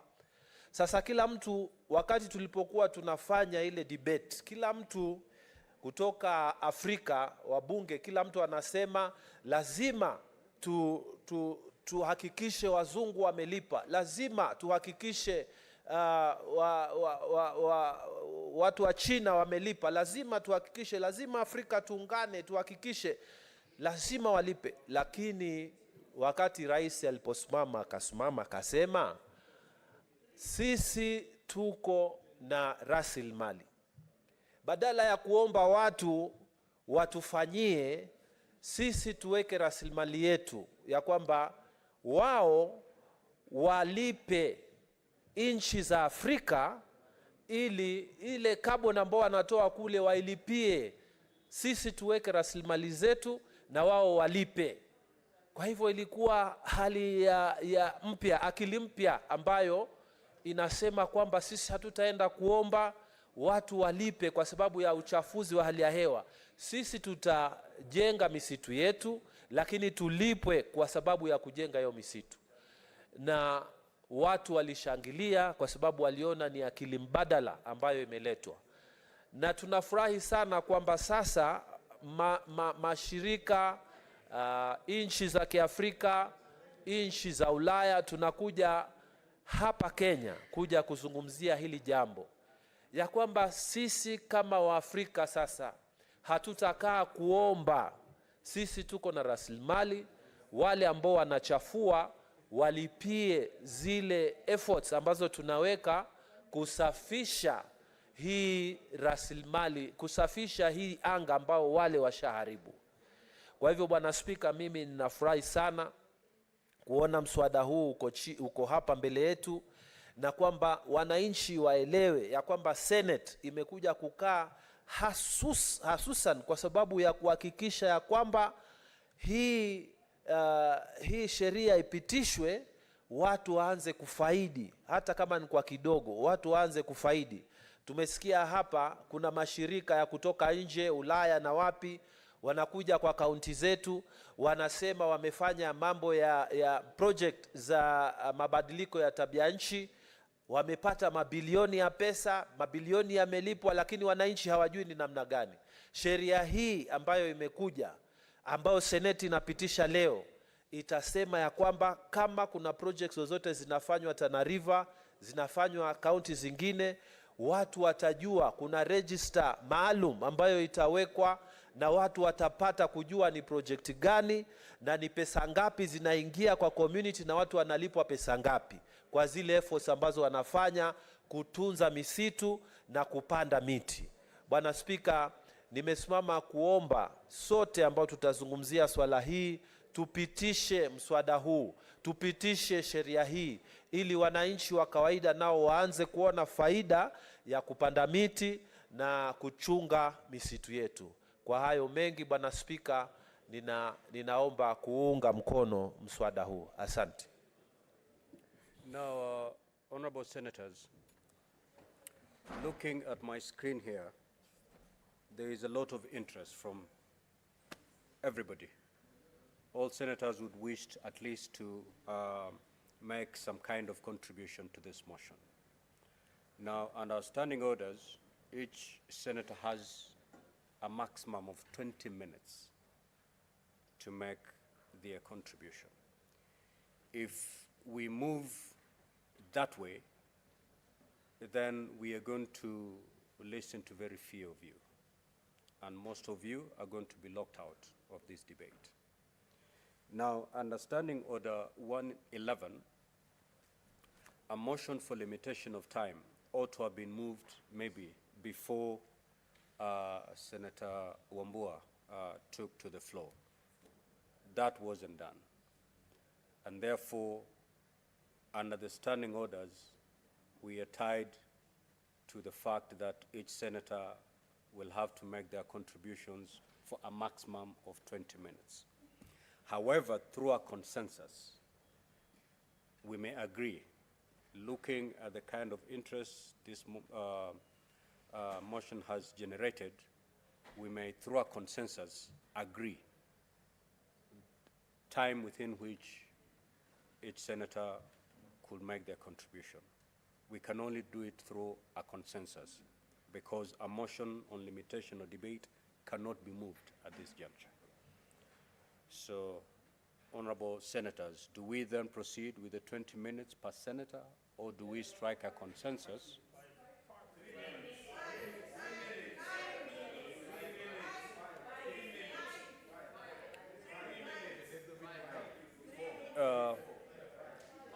Can we, if we take 5 minutes, we're still going to lock out a good number of you. Can I hear Senator Sifuna on behalf of the minority? Mr. Speaker, it's my view that 5 minutes should be sufficient to prosecute this matter. And just to add, Mr. Speaker, that I don't think it is a requirement that all senators must speak on everything. In fact, for us, we have a designated expert on climate change, and we would want that he be given priority to speak, so that when we come to other matters, of the street, then others also take that opportunity to Senator prosecute. Sifuna, I'm going by the screen here. From this screen, I cannot pick an expert. I can only pick But 5 minutes should be sufficient for Senator Omatinga, what say you? Thank you very much, Mr. Speaker. I would want to suggest that we take 3 minutes. The reason being, most of the things that have been said, we keep on repeating them. If there is that one thing that has not been said, it is done in 3 minutes. Mr. Speaker, so I think we saw yesterday members coming for special sitting and then do not get an opportunity to contribute in the debate. They feel a bit unhappy. Therefore, Mr. Speaker, sir, 3 minutes would be enough without wanting to repeat what has been said. And going by what Senator Sifuna have said, experts will have a filter mechanism of not repeating what has been said. Thank you, Mr. Speaker. So then we have 5 minutes, we have 3 minutes. Why don't we meet in the middle? Why don't we meet in the middle and take 4? Okay, so 4 it is. Thank you so much, honorable senators. Senator Manzo. Thank you, Mr. Speaker, for giving me an opportunity to share on this very important bill. Mr. Speaker, the amendments to the Act is long overdue, and Mr. Speaker, environmental issues are very key in the world now. The world has changed in a big way, and Mr. Speaker, having a climate change amendment bill is one of the most important things in our country now, so that we can align ourselves with the rest of the world. From the weather forecast reports, it is now alleged that we're likely to have El Nino rains, which are usually very destructive. And then later on, we have very many dry spells. We have seen what has happened to other parts of the world, tornadoes, snowfalls, which cause a lot of destruction to what is already existing. And Mr. Speaker, environmental law is one of the major things. It's both local and also international. And is one of the things which tie up the world. We have come up with the new systems which have increased carbon credits. This has not been existing in our law. But the most important thing is the most basic thing. We have cut trees, for developmental issues, for timber. And in fact, we don't have forests in every part of the country. We've got natural forests in the coastal region because of the rains from the ocean and the highlands. In the middle, we have a lot of dry land. And it's important that universities come up with research so that we can know what trees can survive in the dry land, so that the dry land can do a lot of those trees and reduce the speed of wind, and ending up in having more rainfall as it used to be. What else can be done other than trees? There is a planting of a grass, which also covers the surface and slows the movement of water and again slows erosion. And Mr. Speaker, when you look at all those things, there must be a policy which is working. The main policy now is to plant 15 billion trees. There are challenges in that. That doesn't tie with the budgetary allocations. How are we going to get seedlings which are going to cover the highlands and to cover the lowlands and to cover all those different vegetation variations? We don't really have that in place as a policy, and I think we should have, so that the county budgets that something to do with the environment and the change are there, and every county has a policy on how it is going to increase the forest cover in its county, and then also a national policy. Exactly what are we going to do about it? We know that there are plantations which are run in this country, and there are quite few. And when trees get to maturity, there has been an indication that they can be harvested so that we can increase local industry. But unfortunately, we are still getting a lot of our timber from DRC Congo and from even Tanzania. Yet, Tanzania doesn't have a better forest cover than us. So, Mr. Speaker, it's a challenge that other than the talk, we also swing into action and get the population educated as much as possible. And that's why this debate today is very important. Kenyans are following it. They are getting educated. They are getting enlightened.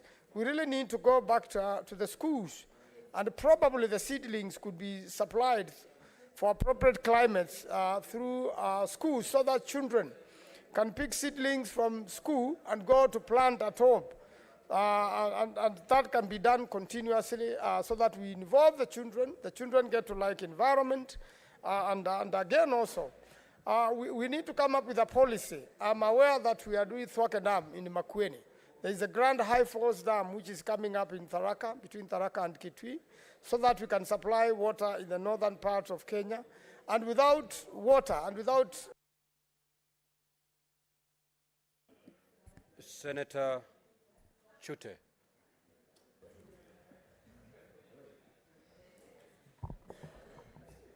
Thank you very much, Honorable Speaker. Today, I'm very, very happy to see this amendment bill before this Senate today.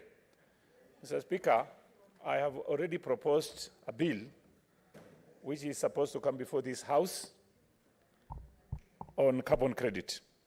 As you are aware, Mr. Speaker, in Marsabit County, we have wind power project from Lake Turkana Wind Power, which is in Marsabit, in Loengalani, Laisamis constituency. Mr. Speaker, the carbon credit is also called carbon offset. It's a measurable and result-based way of companies to support activities which are governed in other countries by respected regulations. Today, I am happy, Mr. Speaker, we have regulations being put in place to govern carbon credit. Mr. Speaker, carbon credit is worth today $80 US, which is equivalent to 1,000 kilograms of emissions of carbon dioxide. Mr. Speaker, carbon credit is a difference between carbon emission and allowed actual emitted carbon. Mr. Speaker, there are two types of carbon credit. One is those people who emit or pollute our environment. These are a way of being punished by given hefty fees or hefty penalties to pay.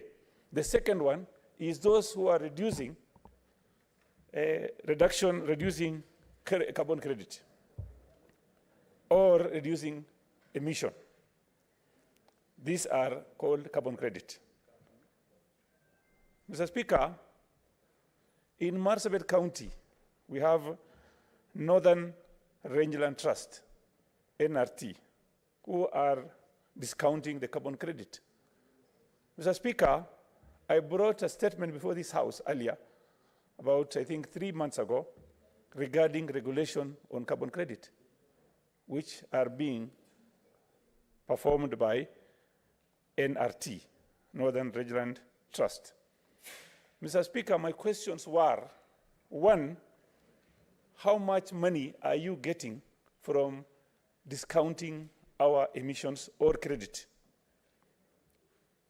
The question number two, Mr. Speaker, was who is paying for this credit? Number three, who is the brokerage firm? Which is the brokerage firm which is discounting this credit? But we didn't get all the answers. And I'm happy today, Mr. Speaker, this bill is before us today. Clause 4 and clause 6, 2A and B are very clear that there will be regulation in place. And in this, we are going to get what is rightfully ours. I'm happy, again, today, because it talks about the local community. In Marsabit, Lake Turkana wind power is generating this wind or electricity from a place called Sarima. This is a small place which the people of Turkana origin lives. And with this regulation, that means even these people are going to get what is rightfully theirs. Finally, Mr. Speaker, the ward administrators also will be gaining something out of this. They will be in charge of a certain section. Constituency also will be going to be being in charge in the counties also in the country. Mr. Speaker, finally, let me say this. I'm supporting this bill because it affects our people also. It affects the people of Marsabit in many ways because the regulation was not in place. But Senator Mazayo. Asante Bwana Spika. Bwana Spika, cha kwanza mimi nataka kusema kwamba naunga mkono mswada huu wa mabadiliko ya hali ya hewa au kwa Kiswahili sanifu ni mswada wa mabadiliko ya tabia nchi. Kwa mara ya kwanza nimejipata mimi nikiona tabia nchi ni climate change katika kamusi, lakini hali ya hewa pia ni mojawapo. Bwana Spika, cha muhimu ni kuona kwamba tumezingatia swali hili katika nchi yetu, na tukisema hivyo ni kwamba hii tabia nchi inaweza kuangaliwa vizuri ikiwa sisi sote tutajumuika kama Wakenya na kuona ya kwamba tumepanda miti ambayo itaweza kulinda mazingira.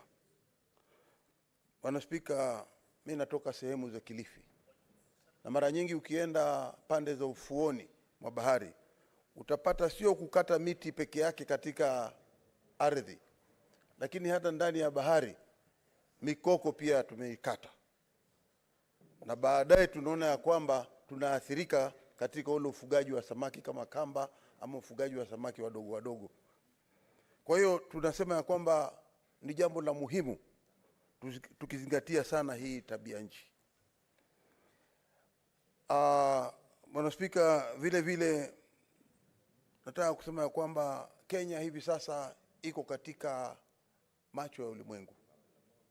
Tumeweza kuona ya kwamba wale wanaotawala katika nchi zao, marais wengi watakuja hapa katika wiki ijayo kuongelea swala hili la mabadiliko ya tabia nchi. Bwana Spika, sisi tukiwemo kama wale ambao tulikwenda kama nchi tukiwakilishwa katika ule mkutano wa kongamano kubwa lililofanyika kule Paris, tulijiunga na ulimwengu tukubaliana ya kwamba sisi pia tutakuwa taifa moja ambalo litazingatia mambo ya kuangalia hii tabia nchi. Kwa hiyo Bwana Spika, tukiwa katika mazungumzo hayo wiki ijayo, ni muhimu kuonyesha ya kwamba Kenya iko katika kipaumbele. La umuhimu katika hii mabadiliko ya tabia nchi ni kwamba sisi pia vile vile lazima tuone ya kwamba baada ya kupanda hii miti tutailinda vile vile. Huwezi kupanda miti peke yake bila kuilinda. Tuko na makabila mengi.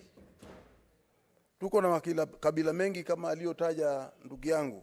Kule natoka kuna kabila la Warta. Hilo ni kabila ambalo limeishi na miti. Limeishi na forest, misitu, na linalinda misitu. Kwa hiyo hawa watu kama hawa ni lazima, ikiwa kutatoka ridhaa ama kutatoka pesa zozote, ni lazima hawa watu wapewe nafasi hiyo. Nikimalizia Bwana Spika, dakika moja tu, nasema ya kwamba kunao muhimu kuona ya kwamba watu wanaoishi katika hiyo miti ndio watapewa. Senator Murango. Asante sana Mstahiki Spika kwa kunipa hii nafasi. Kwanza naunga mkono mswada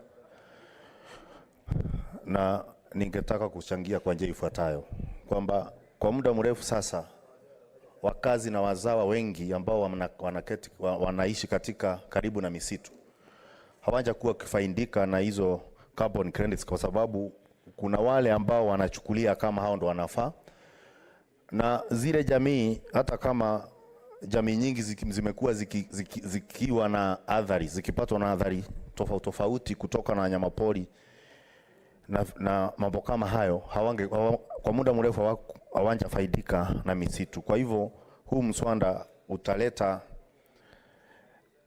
natija katika wakazi na wazao ambao wanakaa karibu na misitu. Lakini ningetaka pia kuongezea kwamba pia wakati miti inaorodheshwa katika hii mambo ya carbon credit, mimea pia ambayo inalimwa na wakulima kama vile kahawa, minazi, miparachichi, inafaa pia iwekwe katika kiwango cha kwamba pia wao wanapewa carbon credit, kwa sababu ikifanywa hivyo itakuwa pia wakulima wanafaidika kwa njia tofauti, hata kama mazao haitakuwa na pesa nyingi sana. Pia Mstahiki Spika, hata kama tunaangalia mambo ya miti, kuna miti, baadhi ya miti ambao tunafaa tuiorodheshe kwamba itolewe pia katika kupandwa, kwa sababu ina athari kubwa. Kwanza inafanya pia hata inaleta madhara makubwa kuliko miti mingine, kama miti ile inaitwa mikaratusi, eucalyptus. Eucalyptus ama mikaratusi ni miti ambayo inafaa kuondolewa, kwa sababu ililetwa pia na wazungu kupandwa katika vinamasi, swamps, kuondoa yale meja yalikuwa mengi ili mzungu aweze kupata nafasi ya kulima. Kwa hivyo tunafaa tuweke taratibu fulani ya kuondoa kwa miti kama mikaratusi ambayo haifai katika kupandwa na kulima, kama taangalia kubadilika kwa hali ya hewa. Pia katika hii misitu mahali tunapanda miti, hifadhi na misitu, pia wakulima na Kenya wapewe nafasi kufanya ufugaji kama ufugaji wa nyuki. Kwa sababu nyuki ni mzuri sana katika usalama, kuangalia usalama wa chakula, kwa sababu wanahusika na pollination. Na kwa hivyo ni vizuri pia wakati ile misitu wale wanakaa karibu na misitu pia waweze, wakati regulations zinafanywa, waweze kupewa nafasi ya kufaidika na ufugaji wa nyuki katika ile misitu. Na nikimalizia ni kwamba ninafurahia kuona pia vijana wakihusishwa katika mambo ya climate change, kwa sababu ukienda kama kwetu vijana wengi sana wamepotea kwa sababu wanasema wafaidiki na sana kwa upanzi wa miti. Hata kama wamepewa nafasi katika kupanzi wa miche, pia katika faida, hata kama ni hifadhi zile zinaitwa conservancy, pia wao wanahusishwa na pia kupata haki yao wakati mgao wa carbon credit unakuja katika nchi hii. Asante sana mstahiki Speaker. Senator Muma.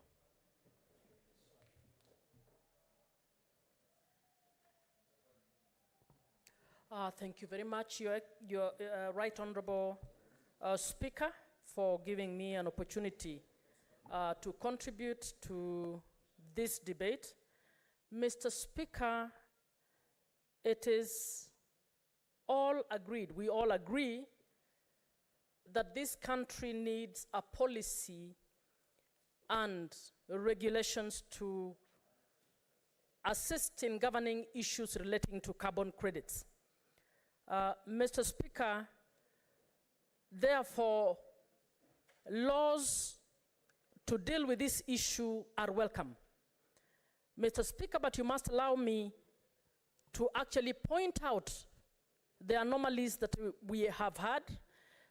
Mr. Speaker, beginning with the procedure, that one day public participation cannot be adequate, cannot be meaningful to something that is as important as this. I know we are trying to ensure that we look good to the international community next week, and it is good for us to look good, but Mr. Speaker, we have actually flouted the rule when it comes to meaningful public participation. Mr. Speaker, we have also flouted the common rule that policy proceeds or precedes legislation. We do not have any policy, and I think Honorable Chute has raised this in this House before. We don't have a policy, a national policy guiding matters relating to carbon credits. And in fact, we have foreign companies and some locals who are benefiting seriously over our national resources, natural resources on matters carbon credit.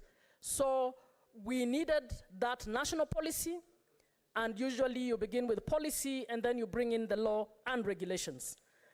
Mr. Speaker, having said that, I hope that even if this law is passed, that we will agree on the need to come back and regularize some of the issues. And because I have very few minutes, I would want to suggest that we actually relook at some of the things. Mr. Speaker, this law has largely focused on carbon credits and is benefiting mainly, has provided a lot more that will benefit the international community than the communities, the local communities.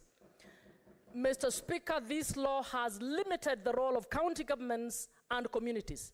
Even though it makes reference to communities, it is a vague reference to communities. Any community member reading this law will not be clear what this means for them as a community.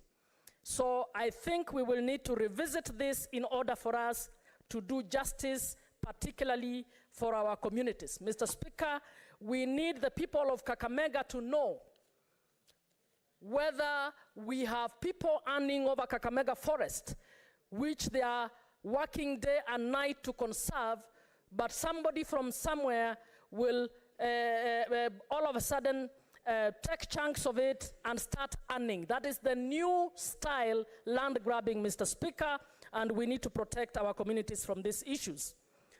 Mr. Speaker, clause 23A makes reference to section 6FA that does not exist in this bill.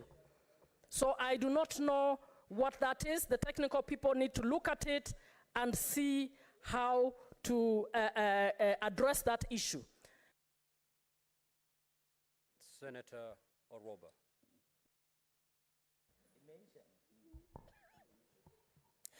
Thank you, Mr. Speaker. I would like to remind the House that in 1989, Mr. Speaker, and I was just 3 years old then, in 1989, a lady called Wangari Maathai actually stood up and fought. Many men, many honorable men, MPs, including His Excellency, our former President Moi, because she found out about a 62-story building that was going to be put up, a skyscraper in Uhuru Park, and she wanted to conserve the environment. She stood up, she fought these men. They called her crazy, they called her mad, they called her an African, Mr. Speaker, because she was opposing men. But she knew something. She was fighting for the conservation of trees and our environment. Mr. Speaker, in 2023, today I'm 37 years old, and I have the opportunity to stand in Senate and actually listen to probably descendants of the same men who are now supporting that we actually need to do something about climate change and we need to legislate. Mr. Speaker, I want to say, let this be a lesson to the men and the women who are in this house, to our leaders, that sometimes women who stand up in different places, leaders, fighting for a cause, might actually be onto something, Mr. Speaker. They might be onto something that will lead to climate change, to a bill, to an amended bill, so many years down the lane. So, Mr. Speaker, I stand to support this amendment bill, and I want to urge our leaders in this house that they must emulate Wangari Maathai. They must stand up and we don't need to legislate good behavior. They must stand up, sensitize their communities on what carbon credits means, sensitize their communities on what it means to actually benefit in this amended bill. You don't need to legislate good behavior, Mr. Speaker. We just need to inculcate the culture of understanding that even the women in leadership might be onto something. Just like Wangari Maathai was called crazy and mad, and today we are in this house legislating on the roots of the seed that she planted, Mr. Speaker. So I stand to support this bill, and I want to say that as we are legislating whatever, let us not forget that it is that crazy, mad woman called Wangari Maathai who got us to where we are today. Thank you, Mr. Speaker. Senator Eddy. Senator Sifuna, what is your point of clarification? And where does it fall in our standing order? Mr. Speaker, I had requested a point of clarification under Standing Order 126. Mr. Speaker, in the last proceedings I was following, my colleague Senator Cherargei was actually removed from this House under Standing Order 126. And in my reading of that Standing Order 126, it says that a senator removed under that order shall thereupon, without question being put, be suspended from the service of the Senate for a minimum of 91 calendar days and a maximum of 180 calendar days, including the day of the suspension, and shall, during such suspension, forfeit the right of access to the precincts of Parliament, and the Sergeant at Arms shall take necessary action to enforce the order. So the clarification I'm seeking from the chair is whether Senator Cherargei is rightly in the precincts of Parliament, Mr. Speaker. Senator Cherargei did appeal, and he gave valid reasons, and suspended. He's staying away for all that period. So he's rightfully in the House. Yeah. And on the same breath, maybe I was to deliver a ruling on your matter too. And maybe I may proceed to deliver that ruling. You did appeal. I looked at the appeal. It's merited, and therefore, having served one day out of the 3 days, you can proceed to continue attending the sessions of this House. Proceed, Senator Eddy.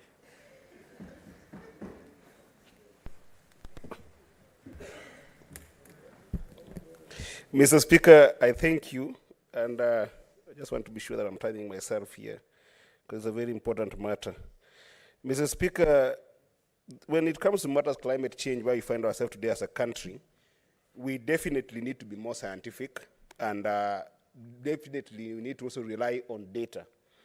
Because when we review this particular bill, we must be able to look at the journey that we have traveled as a country to be part of this particular bill.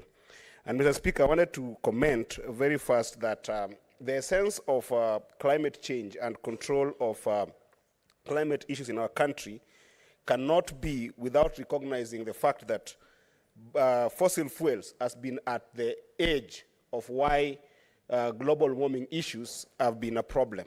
In 1896, Mr. Speaker, a scientist called Svante put a very compelling argument that burning fossil fuels was the major cause of climate change in global south and global north, Mr. Speaker. Nobody paid attention to him until in the 1930s, when other scientists joined this particular scientist, Mr. Speaker, to argue the case for northern US as well as the northern Pacific for what was becoming a major problem.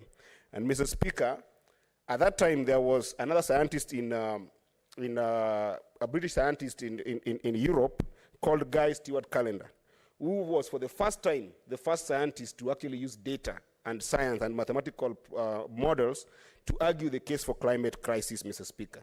But even then, he wasn't taken seriously, Mr. Speaker. It was up until 1988, Mr. Speaker, when a scientist called James Hansen, who was a NASA scientist, brought this issue to the UN that actually global warming due to fossil fuels was a major issue, that then the UN responded by forming the first inter-panel on climate change in the 1988, Mr. Speaker. Why am I giving this backdrop, Mr. Speaker? Because the Paris Agreement comes on that backdrop. In 1992, Mr. Speaker, we had the Rio Conference. And in that Rio Conference, Mr. Speaker, many countries that were developed that were causing serious climate problems, including the US at that time, did not participate in making sure that our countries could be compensated, Mr. Speaker. And the Paris Agreement, for which this particular bill comes, Mr. Speaker, that proposes a market mechanism, Mr. Speaker, is an agreement that seeks to enable us as countries to develop our own mechanisms internally, Mr. Speaker. And Mr. Speaker, while I do support this particular bill, Mr. Speaker, I want to encourage the drafters of this bill to actually be able to think critically about the carbon markets, Mr. Speaker, to the extent that we can actually make it more practical to local communities. For instance, Mr. Speaker, if you look at section 23C, we are giving the Cabinet Secretary a full control of a carbon market which does not allow even the Cabinet Secretary to interact with Parliament to be able to ensure that we can be able to have reporting mechanisms to Parliament in accordance to Article 94, Mr. Speaker. So I rise to support, but I would wish to urge us that as a nation, we must think about more practical mitigation, adaptation, and resilience mechanisms that work for us in the context of ensuring that if we don't have legally binding elements by the Western nations to be able to compensate or even to participate in this market, Mr. Speaker, we have our own ways of dealing with climate change. I thank you, Mr. Speaker. Senator Kinyua.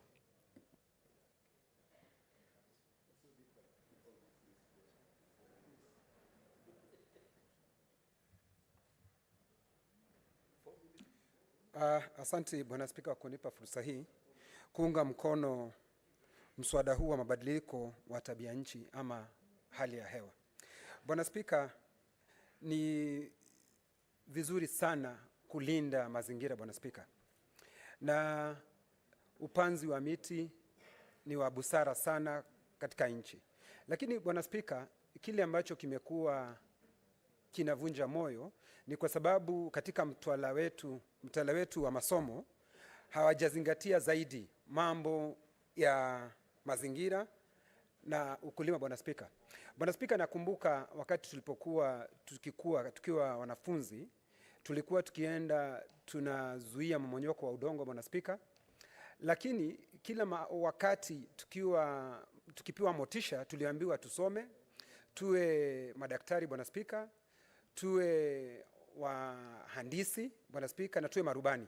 Bwana Spika, mkulima na watu ambao wanajihusisha na mambo ya upanzi wa miti na utunzaji wa mazingira haikuchukuliwa kwa muhimu, Bwana Spika. Na ndiposa, Bwana Spika, wakati huu nchi ambazo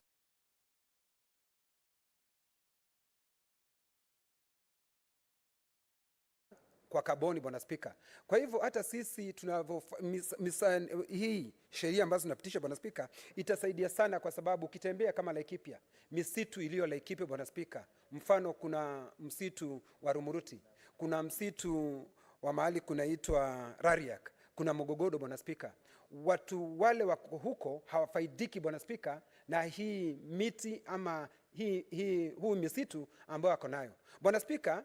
Ukitembea mahali kaunti ya Kilifi, mahali kiongozi wa wachache ametoka, Stewart Mazao, Bwana Spika, tuliwaona wananchi wa zile sehemu, Bwana Spika, wakisema hawaoni faida yoyote ya ile miti, ile mimbuyu, tayari wanaingoa, Bwana Spika, na wanaiuza katika nchi za uraibuni, Bwana Spika, kwa sababu hawaoni faida yoyote, Bwana Spika. Kwa hivyo sasa, Bwana Spika, sasa sisi vile ambavyo tuna mswada huu ukipita, tungelitaka, Bwana Spika, wale ambao wanakuja kutupatia ridhaa ama fidia ya misitu yetu, tujue ni akina nani, Bwana Spika. Tusije tukapata nao watapeli wengine, Bwana Spika, ambao watakuwa hapa wakija, hatujui ni pesa ngapi ambazo zimelipwa, tayari hao wameharibu mazingira yao, Bwana Spika. Alafu wakija hapa, wao ndio watatuambia watanunua hii kaboni kwa pesa ngapi, Bwana Spika.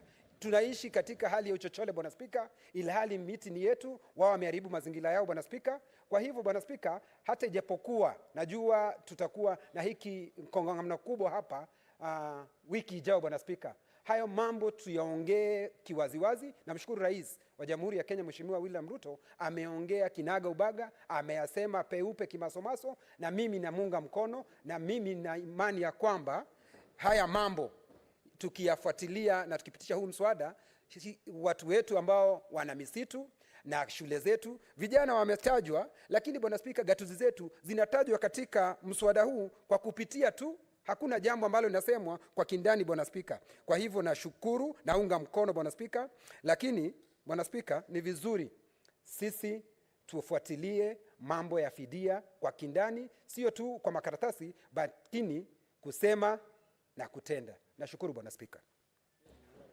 Senator Mwaruma. Asante Mheshimiwa Spika kwa hii fursa umenipa ili kuunga mkono huu mswada ambao unapelekea kubadilisha sheria ya mabadiliko ya tabia nchi wa mwaka 2016 ama Climate Change Act ya 2016.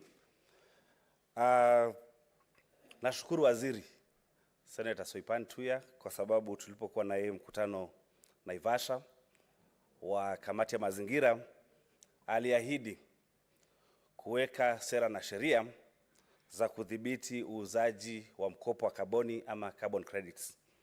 Nilifikiri kwamba ataleta sheria mpya kabisa, lakini katika hekima yake aliamua kubadilisha ule mswada wa tabia nchi wa 2016 kipengee cha 23 ili kuweka udhibiti wa mabadiliko ya tabia nchi kwa ile sheria. Hakuna mtu, Mheshimiwa Spika, hajaona madhara ya kuharibu mazingira ama madhara ya mabadiliko ya tabia nchi. Pale ninatoka, mahali kunaitwa Undani, kuna mahali kulikuwa na mito imekauka. Kuna mahali watu walikuwa wanachota maji kwa mfereji, lakini kwa sababu vyanzo vya maji vimekauka, saa hizo wanatumia magari ama otabuza. Kwa hivyo nashukuru sana, na katika huu mswada ningependa kuangalia kipengee cha 12 ambacho kinapelekea kuweka sera na sheria mufti za kuangalia mkopo wa kaboni ama carbon credits. Kule kwetu Taita Taveta, na nafikiri kiongozi wa walio wengi Mheshimiwa Cheriot alitangaza akasema kwamba mkopo wa kaboni mwingi unatoka kule maeneo ya Kasigau, Taita Taveta. Lakini wale wananchi hawapati faida yoyote. Na nikiangalia takwimu Mheshimiwa Speaker, Savo East na Savo West, ile shamba ni ekari 2,700,000 lililo chini ya Savo. Katika ranches ni 1,200,000 ambayo iko chini ya Savo ranches. Na mkopo wa kaboni unalipiwa, lakini hatuelewi kama wananchi ama kaunti tunafaidi namna gani. Huu mswada naunga mkono kwa sababu unapelekea kuweka peupe bayana kama tukilinda haya mazingira, na nafikiri kuna wengine wanayaita mazingara. Mazingara si environment, mazingara ni mbinu za uchawi. Yanaitwa mazingira. Kwa hivyo saizi kuna umuhimu zaidi kuliko mbeleni kudhibiti mazingira, kwa sababu kuna kazawadi, there's an incentive. Na tukiangalia Mheshimiwa Speaker, hizi ekari 4,000 kando na kuwa tunafaidi kiutalii, pia kuanzia sasa tukipitisha huu mswada leo, basi tutapata faida kupitia kwa mkopo wa kaboni Mheshimiwa Speaker. Na la mwisho kabisa, serikali za kaunti zimepatiwa kazi katika kutengeneza mipango yake ya miaka 5 ama CIDP. Waweke pia mambo ya kudhibiti mabadiliko ya tabia nchi ama climate change action, ya kwamba tutapanda miti mingapi kama miradi ya miaka 5, na katika bajeti zao waweke mambo ya kudhibiti uharibifu wa mazingira ambao unapelekea mabadiliko. Senator Tabitha Mutenda.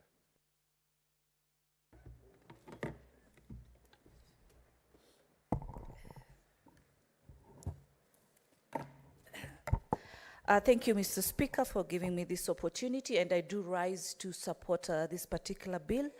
Matters climate are matters that are very passionate to me, because I'm one of the advocates, and as a business person, I do produce biodegradable bags in this country, and I really pride in the discussion of climate change, because this is the way to go, not only for us, but for the generations and the generations that will come after us. I want to start by really appreciating none other than Honorable Wangari Maathai for implementation of the Green Belt movement in regards to the advocate of planting trees.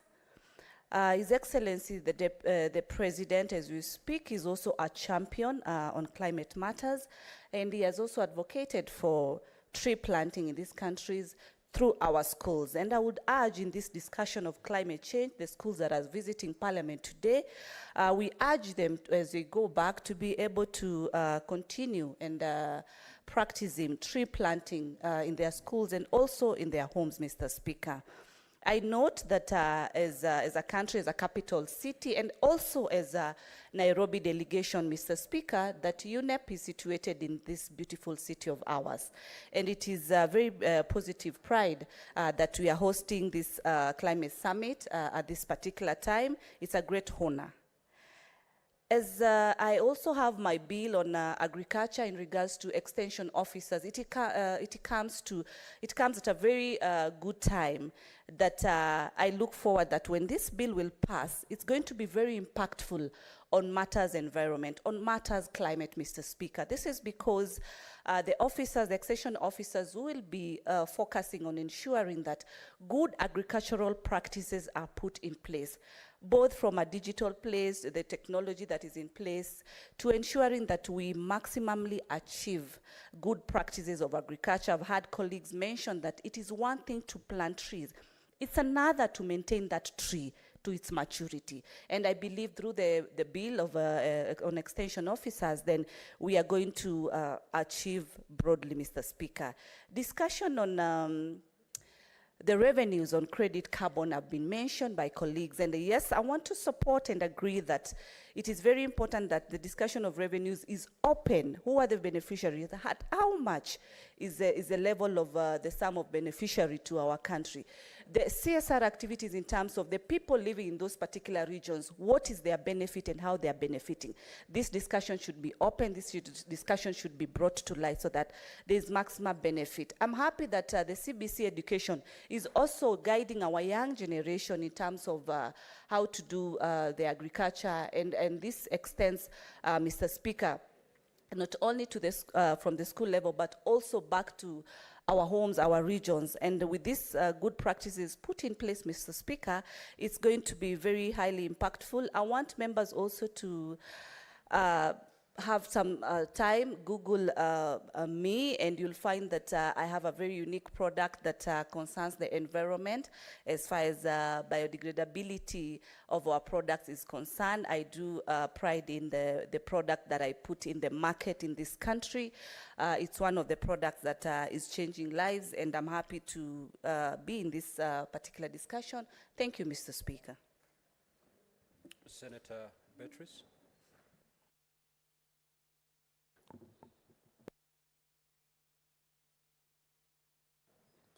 Thank you, Honorable Speaker. Honorable Speaker, as a champion of the SDG in the House, I rise to support the Climate Change Amendment Bill, number 42 of 2023. And Honorable Speaker, the SDG 13 is about climate action. Honorable Speaker, this SDG particularly calls for urgent action to combat climate change and its impact. And some of the impacts of climate change, Honorable Speaker, is about floods and drought, which are very common catastrophes that face us in this country, Honorable Speaker. And Honorable Speaker, with floods and drought, we generally end up with poverty and hunger within our country, and of course conflicts that we generally always deal with in the House, Honorable Speaker. Honorable Speaker, urgent action on climate change is about saving lives and saving livelihoods, and generally about reducing inequalities in the community. Honorable Speaker, I support this bill as it spells out clear benefits that will be accrued by our communities. It spells out in the amendment about the consultations that will be there with our respective counties. And Honorable Speaker, it also spells out an aspect of good governance because we see that there's enhanced work of the climate change directorate that will be operationalized by the amendments that have been brought forward. And Honorable Speaker, as I support this amendment, I also call out on the ministry and the government at large that as the world moves to COP28, that is the Convention on Climate Change, at the end of this year, our country should be well prepared, the council should be well prepared so that we are able to negotiate more for more benefits to this country. And Honorable Speaker, climate change concerns all of us. I also want to allay fears to some members that have contributed here that the amendment bill also spells out a way in which the Cabinet Secretary will be giving a report to Parliament, and of course it has only been changed from biannually to annually. So there will be a reporting mechanism that the Cabinet Secretary has to Parliament about issues of climate change. Honorable Speaker, I support this amendment. Senator Kathure.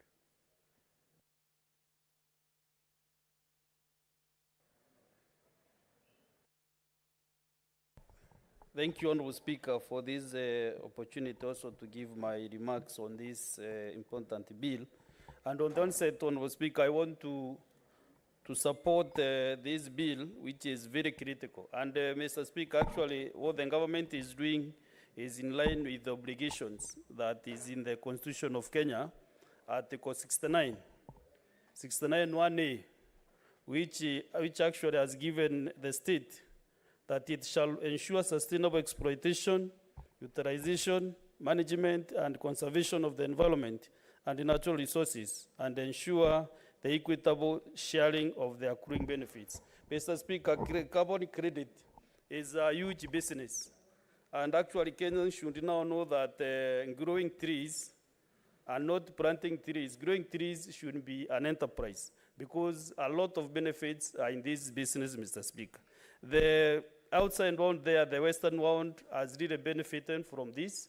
And unfortunately, Kenya, some communities or some lands, some people have been given some money and there, but the amount of money that they have been given is not commensurate to what they are supposed to be getting. So, Mr. Speaker, these regulations, once enacted, will be able to help Kenyans, those who are in the business of growing trees, to benefit substantially.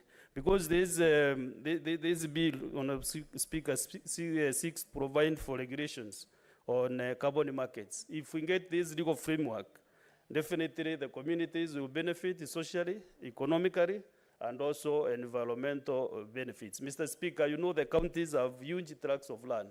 And if the counties can be encouraged really to utilize those bare lands, especially where I come from in Meru County, you have so many hills. If you go to Japan, Honorable Speaker, all the hills in Japan have been rehabilitated, and trees are growing there like nobody's business. So in our counties, actually Nairobi is not benefiting from this because the whole of Nairobi is houses. Honorable Speaker, my colleague here, Senator Sifuna, your people cannot benefit from this business. But if you talk to us who have a lot of land, and we get good governors who can be able to communicate and to work with other people, I can be able to assist Senator Sifuna in Meru because we have a lot of hills there which are bare and which need a lot of trees. So, Mr. Speaker, I want to agree with all those who have spoken here. And I want to thank His Excellency the President for taking the lead, especially on environmental matters. In the year 2016, I participated in the enactment of the Climate Change Act, which was Honorable Otichiro's bill, who is currently the governor of Vihiga County. Mr. Speaker, we did a lot to enact that bill. We really went to the depth of that legislation. And Kenya was actually one of the first countries in Africa and almost the 10th in the world to enact the Climate Change Act. And now that we are amending this act, and the president is actually the chairman of the National Climate Change Council. And now also, he is actually the guy who is spearheading the environmental matters. I also take this opportunity, Mr. Speaker, to welcome the delegates who will be coming to Kenya next week. Kenya is very hospitable. They come for the conference. And as much as possible, also they should go to our national parks, Nairobi National Park, Masai Mara, to the coast, so that they can see the diversity, including the Meru National Park, which is one of the ecosystems. Senator Osotsi. Thank you, Mr. Speaker, for the opportunity to also weigh in on this very important bill. Mr. Speaker, from the onset, I want to say that I support this bill because this bill is long overdue. Mr. Speaker, matters of carbon trading, they are matters which are very weighty, and Africa and Kenya has not been in a better position to take advantage of carbon trading because of lack of appropriate policy and legal framework. So these amendments proposed in this bill, Mr. Speaker, will actually open the channel for Kenya to maximize on its carbon credit potential, by ensuring, Mr. Speaker, that we create the appropriate path for carbon trading. We have the appropriate mechanism for regulation of carbon markets. Mr. Speaker, it will also provide an opportunity to have the National Climate Change Action Plan. And also, most importantly, Mr. Speaker, how do people or communities participate in carbon markets? Carbon credit trading, Mr. Speaker, is very, very, very crucial, especially in our counties. And I want to echo the sentiments by Senator Muma that this bill talks very little about how counties can be involved in this process. We do not want counties just to be lumped together with the community initiatives. As a Senate, I think every bill that is presented to us, we must look at it and see what are the interests of the counties in that bill. That's very important. Mr. Speaker, I represent a county that is one of the top 5 counties in forest cover. And if you look at the top 10 counties with the forest covers, they have one significant characteristic. They are all counties which get the lowest shareable revenue. Mr. Speaker, we have counties like Lamu, which are 44% forest cover, Vihiga 36%, Kirinyaga 30%, Elgeyo Marakwet 30%, Bomet 24%. They have a similar characteristics. And therefore, this bill should provide mechanism for counties to benefit through ONSO's revenue from carbon trading. So I look forward for amendments so that we need to ensure that our counties benefit from these carbon markets and carbon trading. Mr. Speaker, this bill also talks about establishment of the National Carbon Registry, where all data, all documents in relation to carbon trading will be stored. I think this is very critical because one of the things that has been lacking is, Mr. Speaker, the issue of awareness, the issue of information dissemination on how carbon trading is going to be done in this country. Mr. Speaker, even as we talk about carbon trading, let us also talk about our policies that promote climate change. Mr. Speaker, I was impressed when the national government announced that they were going to plant I don't know how many billions of trees. Mr. Speaker, that was progressive. But again, Mr. Speaker, that policy was Senator Bone. Thank you, Mr. Speaker. Mr. Speaker, I missed the House. I was away for 1 week when the President was visiting my county, and I followed you online. I want to congratulate you for the good work. Mr. Speaker, I want to extend my congratulations to the Governor of Vihiga, His Excellency Otichilo, for his forwardness in legislation when he came up with this bill, and we joined the National Assembly as the Senate and agreed with them. The amendments that have been proposed are, as Senator Mutua said, long overdue. My take is as follows, Mr. Speaker. That I remember many, many years ago, when I was at Malinya Primary School, we were taught basic science. We were told human beings breathe out carbon dioxide and the trees breathe out oxygen. Then the human beings take in the oxygen from the trees, and the trees take in the carbon dioxide from human beings. At that time, we used to play around with it. But Mr. Muriolo, the then headmaster in Marinya Primary School, would then go further and say, therefore, let nobody play around with Kakamega Forest. Those are many years ago. Today, it has become evident that the world is a global biodigester. If we don't fix that biodigester, it will mean we shall live in shit, we shall breathe shit, and we shall eat shit. Mr. Speaker, which is exactly what this bill is proposing. Because of the shortage of time, I would just like to appeal in support of this bill to African countries that now communities that have taken up the lead in this matter should enjoy the carbon credit. Mr. Speaker, if you move from Kakamega County, you go to Nandi County, Vihiga County, and Kericho County, the amount of good that these people have done this republic by protecting forests should be a record in history. Mr. Speaker, because time is coming, let me just do a small rebuttal. There was an unfortunate contribution from a distinguished senator a few minutes ago. I didn't want to waste time, points of order. I want to register a strong rebuttal that Professor Wangari Muta, or rather Professor Madai, was not mad. Professor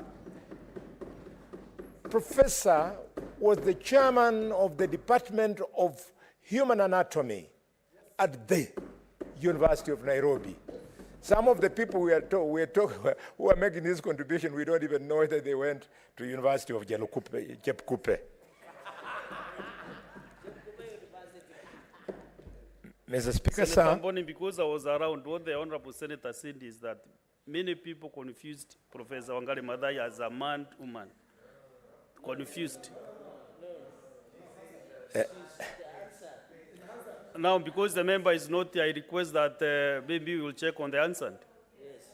Because the presenting officer is also not agreeing with you. I have no problem. So I request we check on the answer whether that is what she said. Unless if she's here to also maybe give the clarification.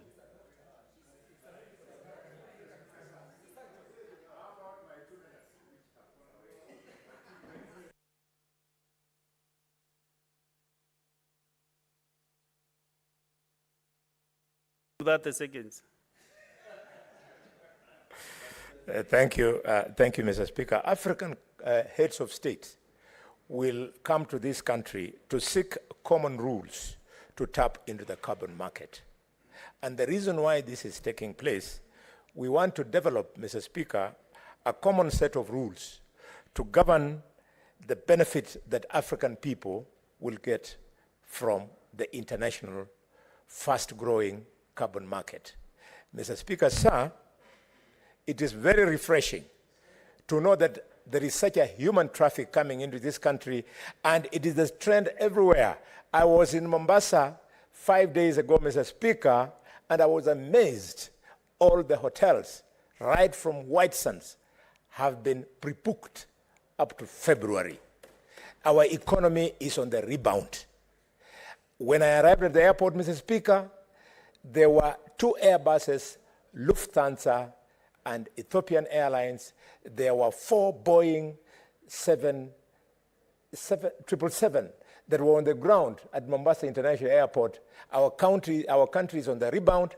Members of this Senate, we should be on the front in advocating positive change to the image of the conglomerate called the Republic of Kenya. I support. Thank you, Dr. Boni.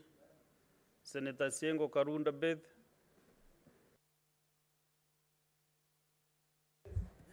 Thank you, Mr. Speaker. Sir, I stand to support this climate change amendment bill. Mr. Speaker, this bill is giving us a chance to combat desertification. It is giving us a chance to tackle land degradation.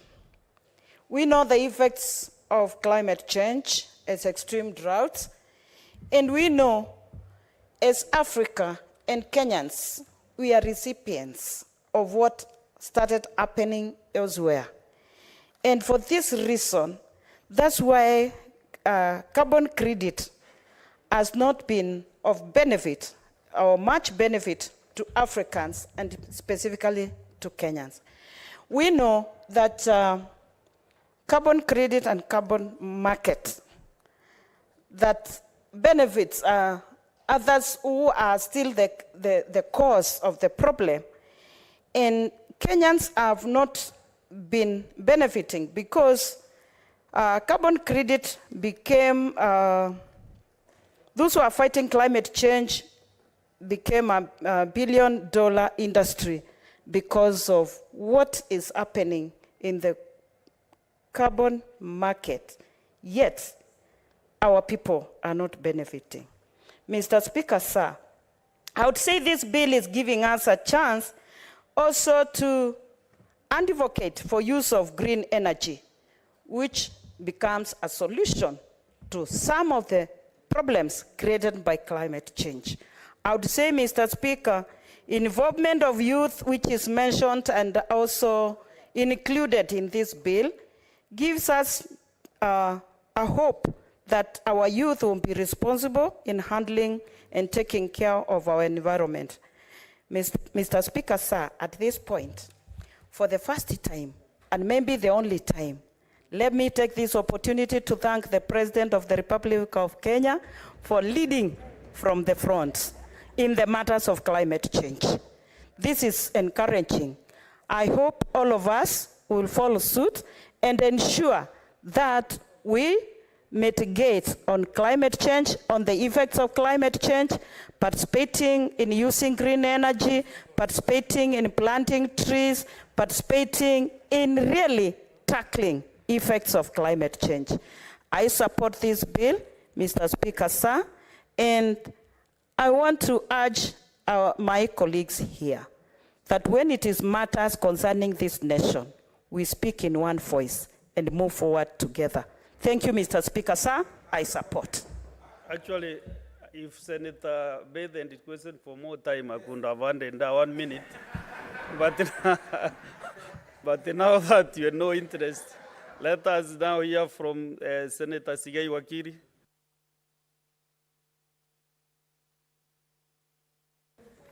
I thank you, Mr. Speaker, and I also rise to support the amendment to the climate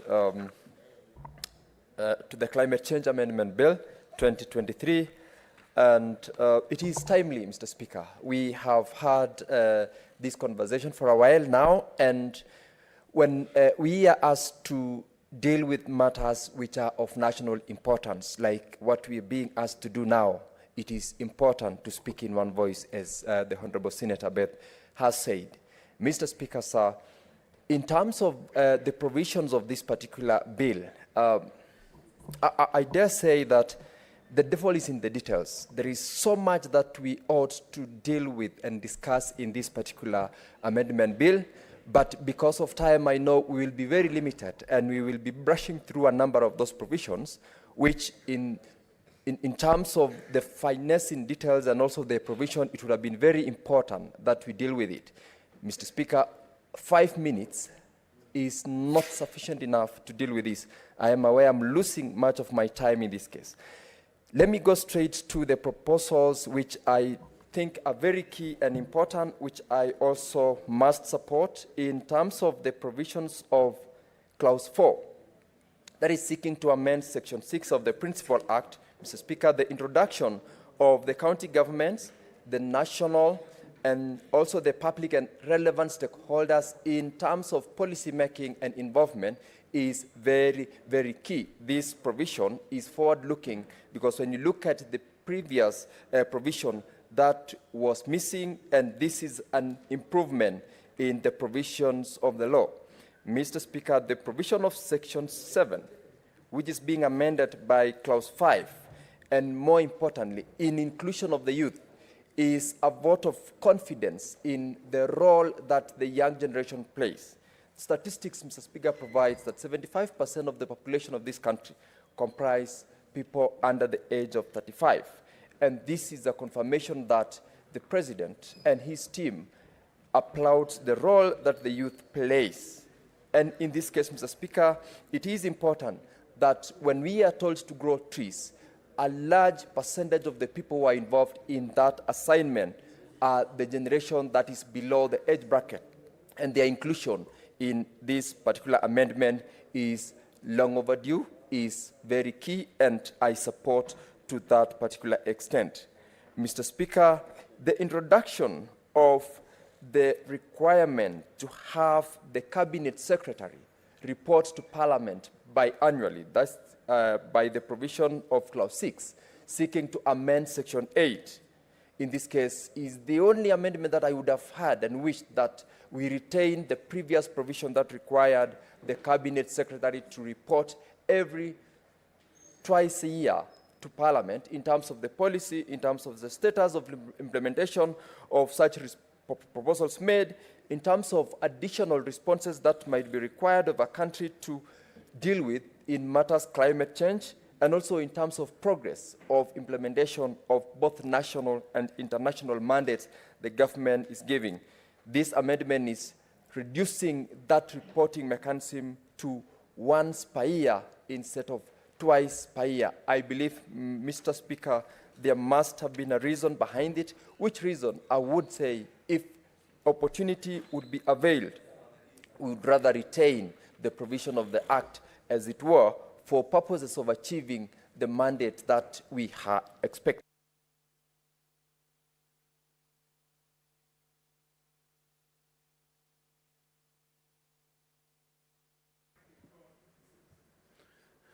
Senator Modam Agnes Kavidu.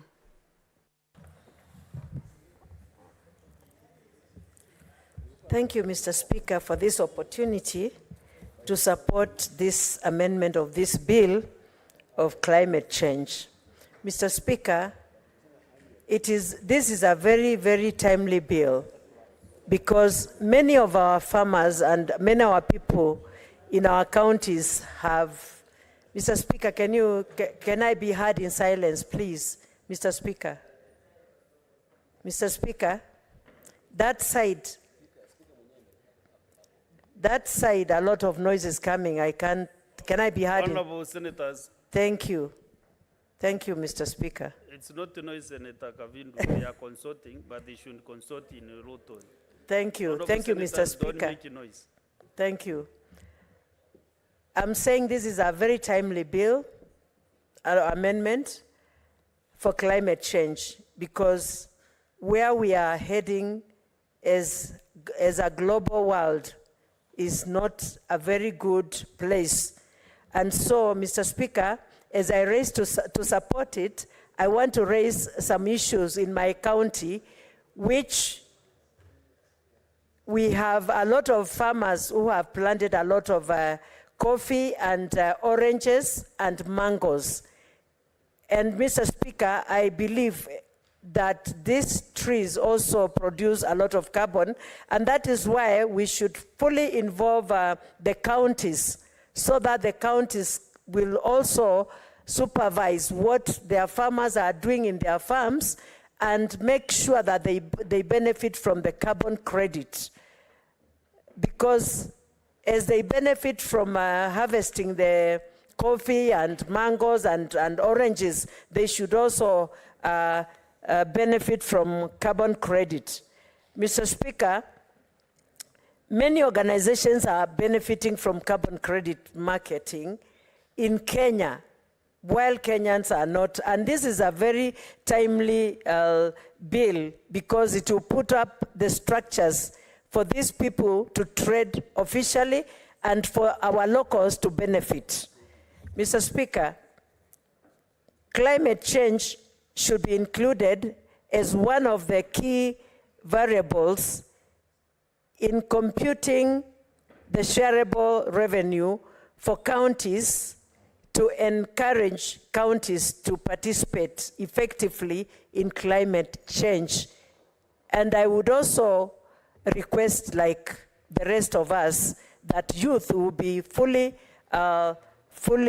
involved in planting of the trees. And also the forests that are in the counties must benefit in this carbon credit marketing so that we can have on-source revenues from the counties to support our people. Mr. Speaker, I support and I thank you. Thank you. Senator Kisang William. Thank you, Honorable Speaker. Honorable Speaker, as we welcome the rest of Africa and the world next week to Nairobi, Honorable Speaker, it would have been sad to welcome them to Nairobi and we will not have passed this particular law, Honorable Speaker. Honorable Speaker, you remember 2016 is when Honorable Chile came up with the law. We debated, it came to Senate and it was passed. And you know, just like technology, Honorable Speaker, climate is dynamic like technology. So we should be amending the law every year, or even every 6 months. I know some of my colleagues have said the time was very short, there was no public participation, and we have not considered well how the counties are going to benefit. I want to report to honorable members that the law is very clear. Within 6 months, we can come back to the House, bring the same law, we do amendments, and we ensure that our counties benefit adequately from this particular law, especially on the carbon credit issues, Honorable Speaker. Honorable Speaker, Elgeyo Marakwet County, as Honorable Sotsa has said, Elgeyo Marakwet, like the small counties, we have actually conserved the forest. All of them are above 30%. And we need to find a way where these particular counties will benefit more to increase their own source revenue, including actually, Honorable Speaker, your county, Meru, the percentage of forest cover is above 30%. You should be getting a size of billions, maybe 2, 3, 4 billion from carbon credit. I don't even know, even as Elgeyo Marakwet County, we don't know the beneficiaries of carbon credit from Elgeyo Marakwet County, from the 30% that we have forest cover. I don't know what happened. A few years ago, we used to be around 38%. So I don't know what could have happened to reduce that percentage from that 8 to around 30%. But we are doing a lot of engagement now to ensure we plant more trees, especially in our schools, to ensure we reach the 15 billion that our dear president has told us that we need to increase the forest cover so that at least we can make more money. Honorable Speaker, you know, the Rift Valley lakes, Lake Naivasha, Lake Nakuru, Lake Baringo, have, because of the changes in the global warming, they have increased in size. People have suffered. These are things that are reality, Honorable Speaker. We need to be serious. We need to focus. We need to conserve our forests. We need to plant more trees along the escarpments, like Elgeyo Marakwet County escarpment. We need to encourage our people to stop planting maize or finger millet and plant trees, because in the past they didn't know that you can make money from the forest. Now it is a reality. The regulations that have been put in this law are very important so that our people benefit from the conservation they are doing. Thank you, Honorable Speaker. I don't want to take my time. I know many members are on the queue really wanting to contribute because we have been called back from home to come and ensure that we pass this law so that next week we stand tall while we are at KICC as one of the few countries that have implemented and have actualized so that the President may sign the law tomorrow into law. Thank you, Honorable Speaker. Thank you. Senator Shakil Abdallah.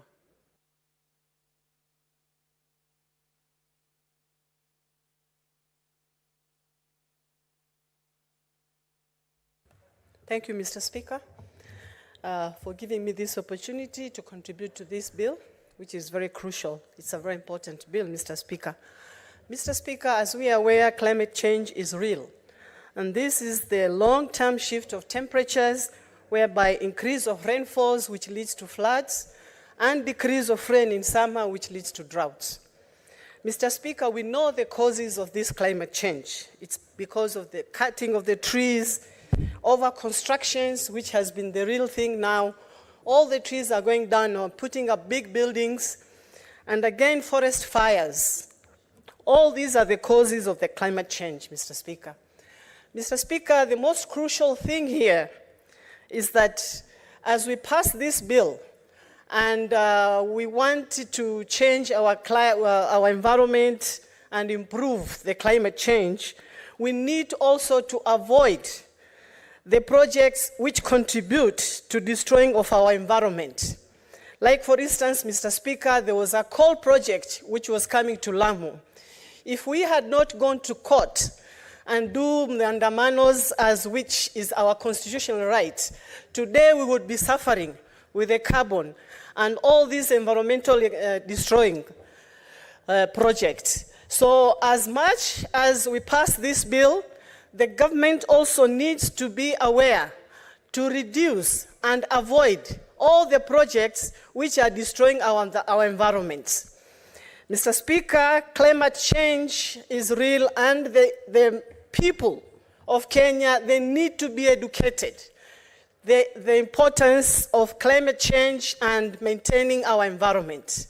Mr. Speaker, when you go to Europe, when you litter the road or anything, you're fined, because people have really managed their environment. They are taking care of the environment. But you realize here in our country, people, they litter all over. They don't care.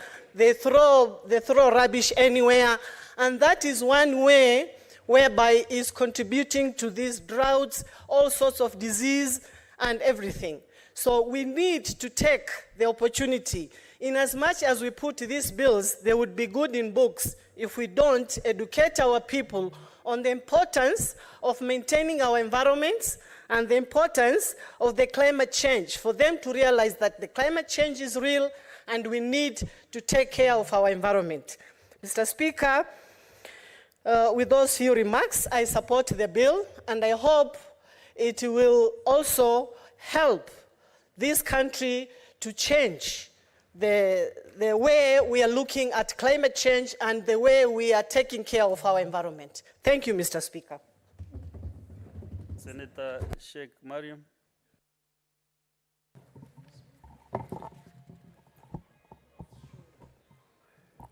Thank you, Mr. Speaker, for giving me this opportunity. Mr. Speaker, climate change is a global crisis. To overcome this, we thank and congratulate our President, Dr. William Ruto, for taking front line for this initiative. Mr. Speaker, climate change is a collective responsibility for all sectors in the government. That's why our President is a front line for this initiative. Mr. Speaker, responsibilities for climate change is collective responsibilities for all government sectors, like education, because during drought, education sectors affect health. There is also, during flood, there is waterborne diseases, which is a sector of health. During flood also, there is a transport system, which is transport ministry, which is affected also. Agriculture is also affected, and also nowadays there is what you call carbon trading, which is under also trade sector. Mr. Speaker, the bills come at the right time for our country to benefit this business called carbon market. Mr. Speaker, the benefits of this bill, the specific objective of this bill is to legislate on carbon rights, carbon markets and trading, qualification of investors in carbon business, project requirements, and inclusive environmental and social impact assessment, so as to enable the high quality trading of emission reduction. Mr. Speaker, the benefit of this bill is to support our country to compile with Paris Agreement. It will also help in investment in carbon projects. It actually also add revenue streams for sustainable development. Mr. Speaker, also it also help in global training in interest in the forest carbon assets. Mr. Speaker, for this bill, I support, and it comes at the right time when Kenya having a summit. Mr. Speaker, our President, Dr. William Ruto, I congratulate him for that, taking these initiatives and become a front line of climate change, planting 15 billion. As he insists people to plant trees, I urge and request also him eradicate some. Thank you.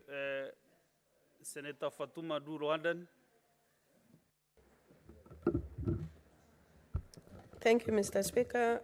Mr. Speaker, sir, I wish to join my colleagues in support of this bill.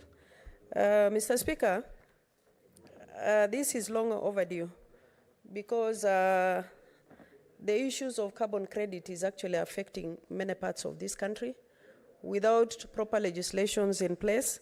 And I wish to thank the President and also the government for this particular initiative. For example, in my county, there is an organization called NRT, Northern Rangelands, in Isiolo County, and I think, Mr. Speaker, you are part of Meru County is also being manned by that particular organization. Unfortunately, Mr. Speaker, this organization is giving bursary to students. But majority of our people, they don't even know where that money comes from. And number two, they also don't even know how much is given to them as far as carbon credit is concerned. And I think once these legislations come into place, we can be able to regulate what is happening as far as that market is concerned. Again, Mr. Speaker, as my colleagues have said, most of these activities are happening on the ground. But if I can look at the current amendment, counties are not involved. And I know very well as far as mineral issues are concerned in this country, counties are left out. And that is where most of activities are taking place. And I wish the government should also look at the possibility of the counties actually being involved as far as this carbon credit business is concerned. It's unfortunate that this bill is very urgent and we had to pass today. But we must look for an opportunity where we can amend and also bring on board the county governments. Mr. Speaker, finally, the aspect of enforcement is also very important so that those who are actually involved, once they are violated on the right of the citizen, they can be actually taken to court, or members of public should be able to enforce on their right. Finally, as far as tree planting is concerned, Mr. Speaker, Northern Kenya is mostly affected by the droughts. And I wish the government can put more focus in Northern Kenya as far as tree planting is concerned. It can help so many of our people. So I appeal to the President and also the government, give much focus to Northern Kenya as far as tree planting is concerned. And I know when we were young, we were actually being forced to plant trees in schools.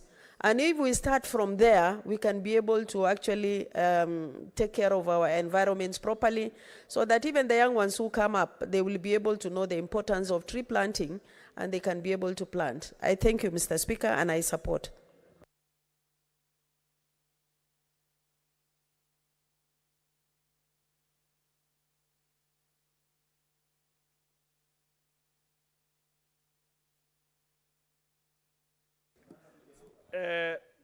Yes, what is your point of order, Senator Kenyu?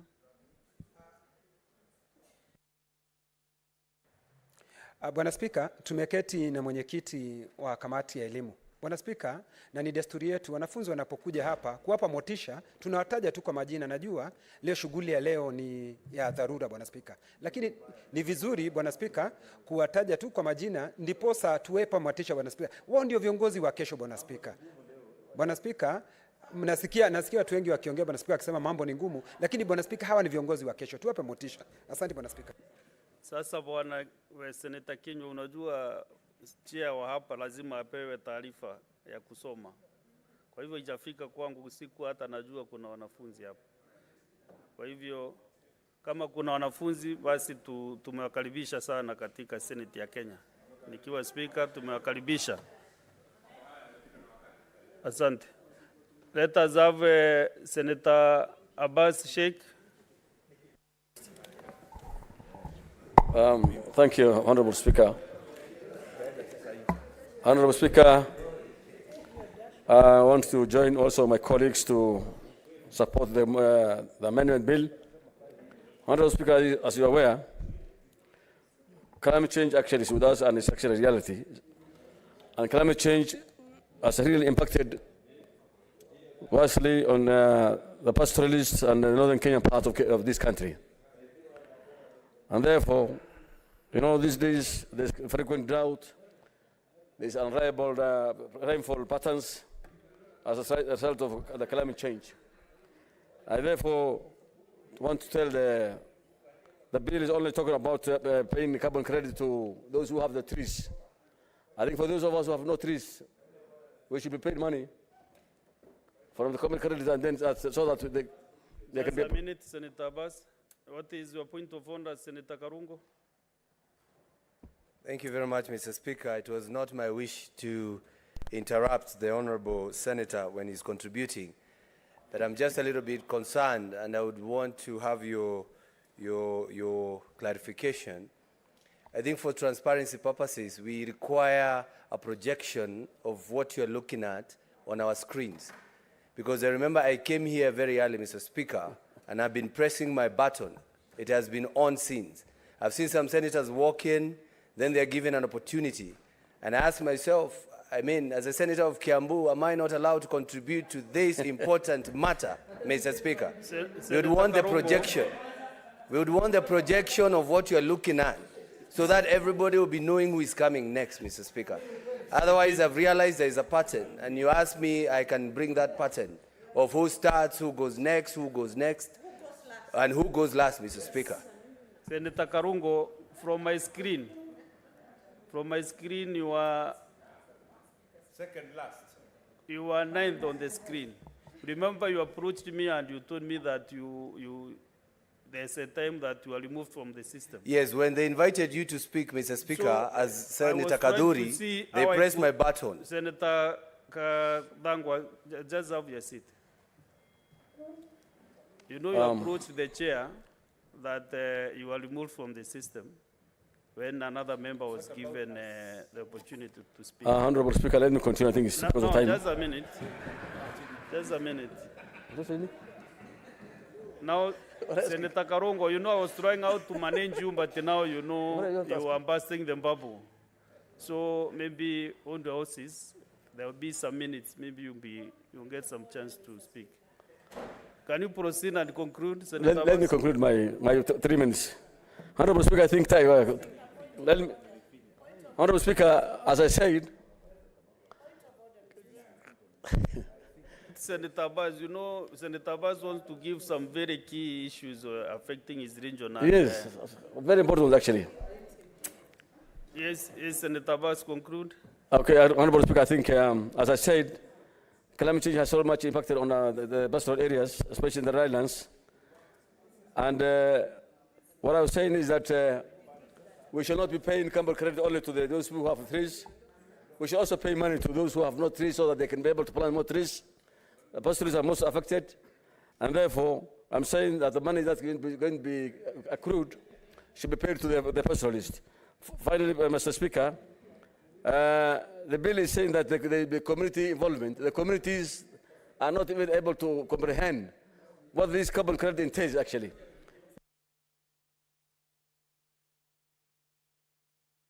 What is your point of order, Senator Veronica Maina?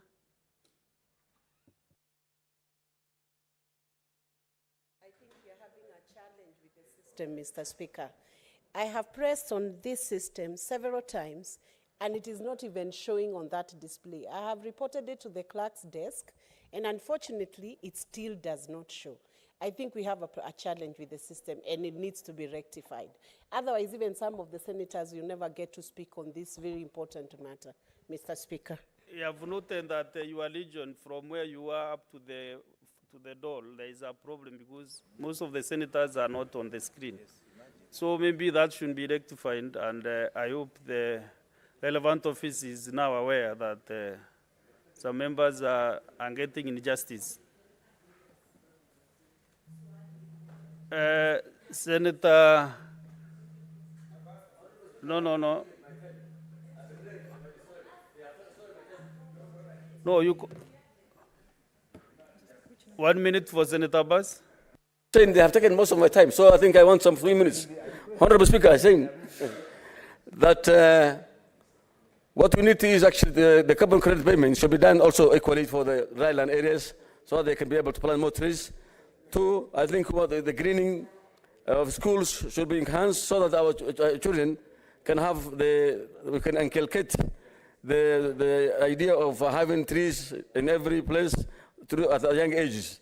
Finally, I'm saying the communities, this bill says that the community will be involved, but it has not been said in what part of the community and what is the role of the community. So I think it's a high time that we can empower the counties so that they can be able to receive the money and they can empower the communities, and communities should be involved to plant trees and to get the carbon credit, part of the carbon credit money.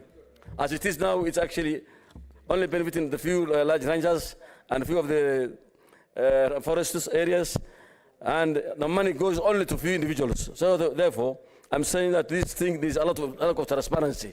We must have some transparency. There must be an accountability in the carbon credit money that is being given to the people of the large farms. Therefore, I beg to support the bill. Thank you. Thank you, Senator Sifuna Edwin.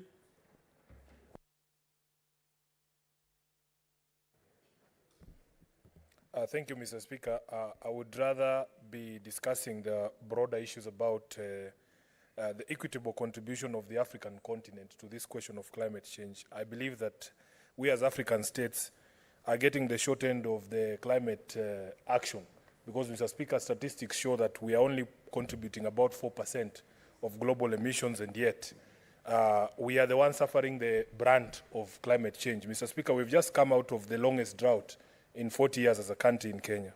And although we would want to have that broad-based conversation about equitable global climate financing, we are stuck here with a very minor factor of climate change, which is the question of carbon trading.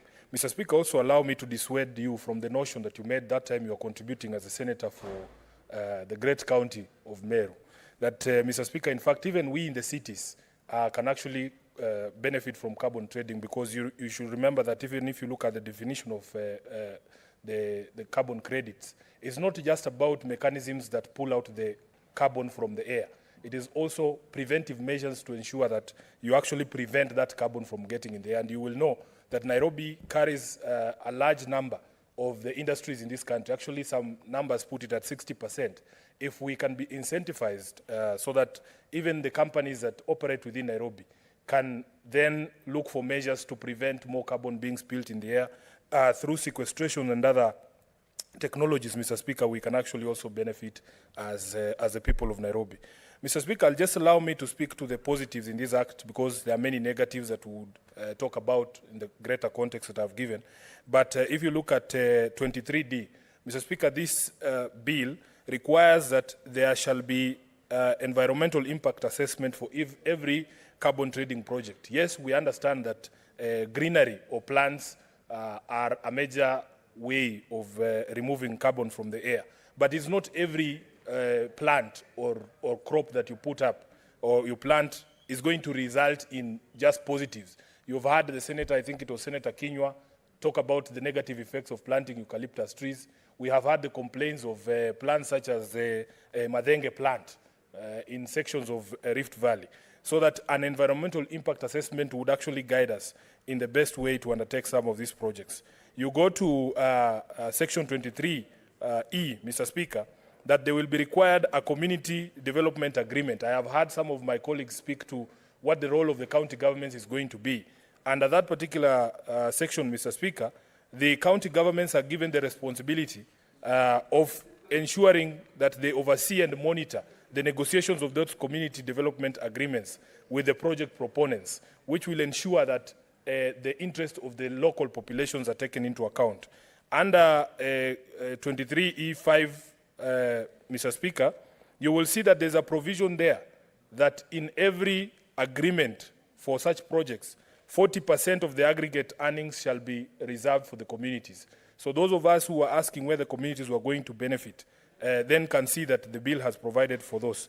Lastly, Mr. Speaker, it is also the responsibility of the county governments and the national governments to enforce the community rights negotiated under those community development agreements under Section 23E, so that the county governments have a great role to play and also the communities have a lot to benefit if indeed these projects are undertaken in the right manner.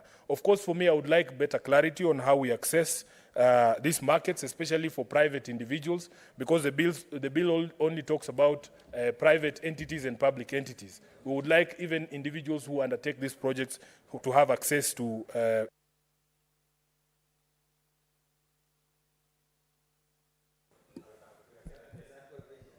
Senator Tobiko Pelis.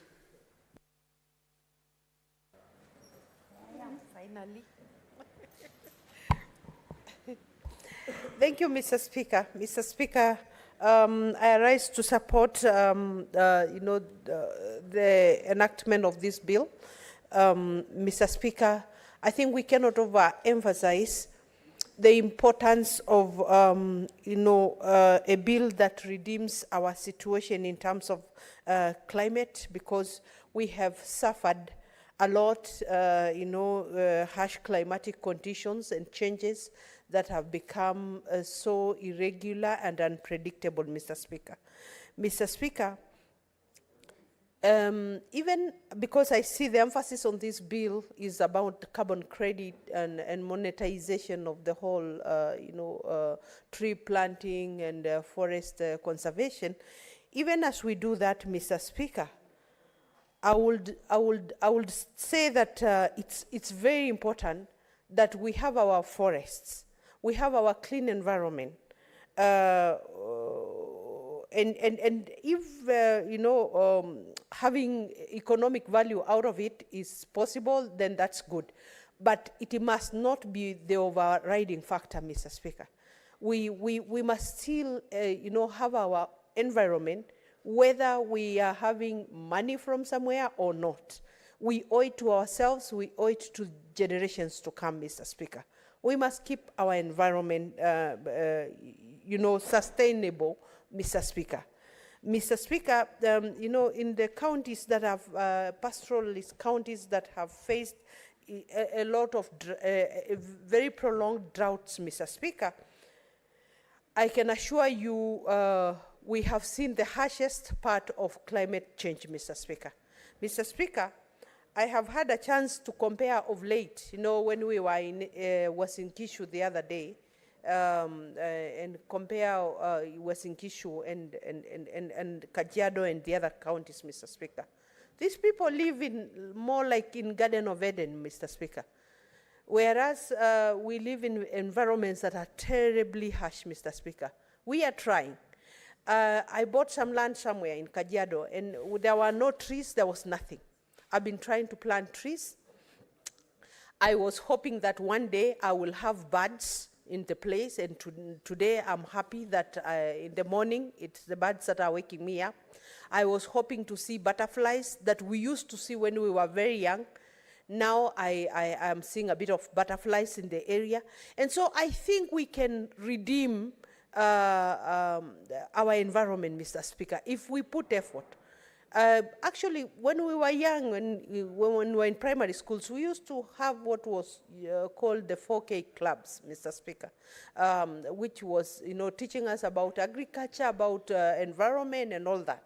I think we should go back to that, Mr. Speaker. But what hurts me most, Mr. Speaker, in terms of what we are losing, before we talk of what we will plant now, let's talk about conserving what we have, Mr. Speaker. I see a lot of charcoal burning, still in places like Kajiado, you know, where we shouldn't have any charcoal burning right now because we are creating a desert, Mr. Speaker. Mr. Speaker, it is very sad. Every time I meet a border carrying, you know, the 10 sacks of charcoal, it hurts me so much, Mr. Speaker. I think there must be a way for us to address and to conserve, particularly the indigenous trees, Mr. Speaker, because it takes so many years for these trees to grow, Mr. Speaker. Senator Mudigi.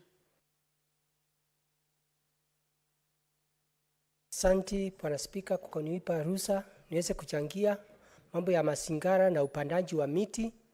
Yangu tu ni kusema ni asante kwa sababu tuko na serikali ambaye rais anajali mambo ya mazingira, kwa sababu nataka kuambia watu wakati wa zamani, wakati hakukuwa nakatwa miti, hakukuwa na usomaji mwingi sana wa mambo ya makaa, tulikuwa naona mvua ilikuwa inanyesha kwa kipindi ya miezi 3 na watu wapata chakula, watu wapata maji, na pia mito nyingi ilikuwa na mchanga na hakukuwa na sinda.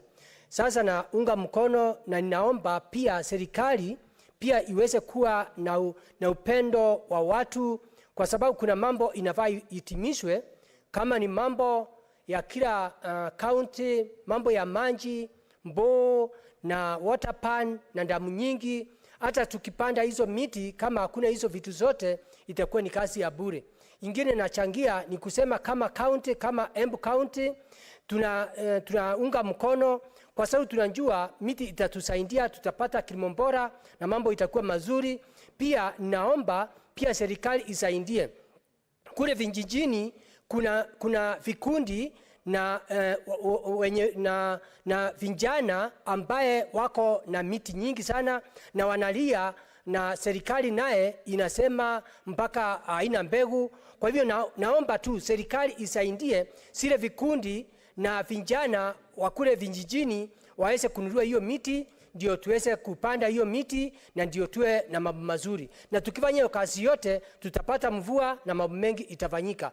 Pia naunga mkono hiyo maneno, na ninaomba pia mambo ya magari inatoa moshi nyingi sana, pia serikali weke maanane ndio hiyo magari iweze kufanywa investigation na iweze kuwa tutakaa vizuri. Nikimalizia naunga hiyo mkono, na ninaomba kwa sababu sasa mambo ya walio wengi na walio wandogo tunaendelea kusemezana, naomba siku ile tusione wale walio wachache wakipeana masufuria, itakuwa ni aibu isiyo kwa kichwa. Hiyo ingine naomba, hata katibu mkuu ameondoka, mambo ya mawe isiyo kwa mifuko, kwa sababu tunajua wageni ni baraka, tuweze kutembea pamoja. Kwa hiyo namuomba nyinyi walio wachache, siku hiyo mkikuja na mawe pale nje mtakuta umbwa kali. Kwa hiyo naunga mkono. Asante Bwana Spika. Senator Aminda Kibono. Thank you, Mr. Speaker. Thank you, Mr. Speaker. I thought we were through with these discussions, not about the sufuria and the mawe, but then the discussion about the climate change. Mr. Speaker, I stand here to support the climate change amendment bill. We should be the champions. Having had our sister and mother, Wangari Maathai, who set the pace. Parliamentarians require capacity building on this one, Mr. Speaker. I urge the government to unlock some bureaucracy so that at least we can get the funding and some of us can be trained on climate change. And we should be the champions, seriously. The carbon credits have been discussed at length, and yes, we need to benefit from that. Other countries, the West, are benefiting from our own countries with the carbon credits, so why wouldn't we do that? And we should more or less have, in exchange of, should I say, barter trade, and get many other benefits. They should improve our roads, the infrastructure, and many other many other projects, I mean, out of carbon credits. So we need to benefit out of it. Mr. Speaker, I feel strongly that we should also discuss about the restoration and conservation of lands, Westlands restoration, and policies also. We are not discussing, in fact, regarding the land restoration, we are talking about the climate change, but how do we restore the land? Mr. Speaker, I just came from Germany and I saw I went through some training on land restoration, and I thought it's one of a kind, and seriously, it wouldn't be just about planting trees and avocados, but then there are many other ways of restoring land. And also afforestation and reforestation also, Mr. Speaker. We need initiatives. We need to discuss on the policies of the same. We need to improve on our biodiversity and prevent soil erosion, Mr. Speaker. So there are many issues. I'm really looking forward for this summit, Mr. Speaker. And the climate change amendment bill has come timely. Mr. Speaker, I support. Senator Veronica Maina. Thank you, Mr. Speaker, for this opportunity to contribute to this important amendment, the Climate Change Amendment Bill 2023. And first of all, let me take this opportunity on behalf of the Senate and everyone else in Parliament to welcome all the delegates who will be coming to Nairobi to attend this very important conference. We are not expecting an ordinary engagement, Mr. Speaker. This is about livelihoods that have been challenged in Africa by the devastating effects of the climate change. And we are hoping that, Mr. Speaker, this is one conference that is going to go beyond the paperwork, beyond just discussions in boardrooms, Mr. Speaker, but one that will bring change to Africa in terms of carbon markets and carbon credits, Mr. Speaker. The discussion that is here, the debate that is here today on this bill, the bill itself offers practical legal framework and pathway to carbonization, Mr. Speaker, and it offers a roadmap towards a reduction of the flow of the heat-trapping greenhouses and gases that are being emitted into the atmosphere, Mr. Speaker. And, Mr. Speaker, we believe that this framework that is being offered here will encourage or create an environment that goes towards involving everybody and giving a roadmap for involvement of the citizens towards how they can reduce emissions from sources like power plants, factories, cars, emissions from cars, and other such sources that have caused quite a bit of a risk when it comes to the emission of carbon dioxide to the atmosphere, Mr. Speaker. The adaptation by everyone will be important and will be needed, coupled by a change of lifestyle. For instance, the horror of food insecurity, unfortunately, is connected to these emissions, Mr. Speaker, and it will need to be seriously mitigated by taking certain steps which sometimes could just be very easy to take. For instance, Mr. Speaker, if people could walk more, if people could do more things that allow us to use sources of energy in spite of the fossil-based sources of energy, Mr. Speaker, then we would be saving the carbon dioxide that is being emitted into the environment, and that has challenged ecosystems and has irreversibly affected freshwater and even coastal ecosystem. Mr. Speaker, we need, and I hope that the Ministry of Education is listening to this debate today, Mr. Speaker, because, for instance, as we await to engage in the conference, the climate change conference that is coming next week, Mr. Speaker, we would hope that the schools would take a moment to teach the students something about the carbon credits, take them through a section 2 of the Climate Change Amendment Bill that gives exhaustive description of what carbon budget is, what carbon credits are, what is carbon market, what are the carbon projects, Mr. Speaker. And because I know, Mr. Speaker, that we have delegates coming from countries that emit carbon, who have high emissions of carbon dioxide into the atmosphere, Mr. Speaker, I would hope that they will take up projects before the end of next week so that we can have realistic gains and realistic engagement with countries that have done the most emission into the environment, while Africa has been the one that has been paying the cost of these emissions, Mr. Speaker. So we are looking forward next week to an engagement that leads to realizable, practical solutions towards reduction of carbon dioxide into the atmosphere. Thank you, Mr. Speaker. Senator Karungo Dhangwa Paul. Thank you very much, Mr. Speaker, for giving me this opportunity to support the amendment of this bill on climate change. Mr. Speaker, I've heard from the minority side, the majority of them have been saying that this bill could have come earlier. But whatever is being discussed on this bill requires somebody who could understand, contextualize, comprehend, and that is none other than the President of the Republic of Kenya, William Ruto. That's why this bill has come now at the right time. Because when you discuss about carbon credit, Mr. Speaker, not so many people understand, as Senator Abbas was saying. And just to inform, carbon credits is the market-based approach to incentivize and promote the reduction of greenhouse gas emissions, Mr. Speaker. Somebody would ask, what is this greenhouse emissions we are talking about? Mr. Speaker, some gases, when they are released in the Earth's atmosphere, when they go up there, they trap the heat. And when they trap the heat, Mr. Speaker, we get the greenhouse effect. When you get into a greenhouse, the way you feel the warmth or the heat is the same thing that now happens when they go in the Earth's atmosphere, Mr. Speaker. Mr. Speaker, that's where the global warming term came in. Mr. Speaker, some of these gases are carbon dioxide, methane, and others, Mr. Speaker. But for us to reduce that warming, Mr. Speaker, we need to act on carbon dioxide. We breathe in oxygen, we breathe out carbon dioxide. Mr. Speaker, the trees do the opposite. They take carbon dioxide. So, Mr. Speaker, if we plant this tree, as the President has directed, we are going to earn carbon credits.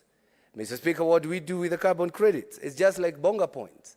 Once you remove carbon dioxide from the atmosphere, you earn some carbon credit. What do you do with them? Some countries, Mr. Speaker, who are polluting the atmosphere, China, USA, and other countries, Mr. Speaker, they can now buy the carbon credits from those countries that have really helped in the reduction of those gases, Mr. Speaker. And that will attract investment in this country, Mr. Speaker, will attract funding when it comes to this carbon credit, Mr. Speaker. But I would want to urge this House, as we go on passing the law, Mr. Speaker, we should also give incentives to those people who have trees on their farms, Mr. Speaker. When you are paying your land rate, you should not pay the same with a person who has 100 or 20 or so many trees, Mr. Speaker. There should be an incentive so that we attract people to planting and taking care of the trees, because you'll understand when you're paying your land rate, you will have an incentive. Maybe half of your taxes will go back to you because you have planted trees, Mr. Speaker.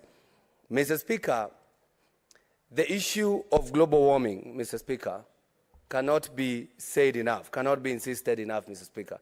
And that's why I'm happy, because for the first time, this country will be hosting a summit that is climate change.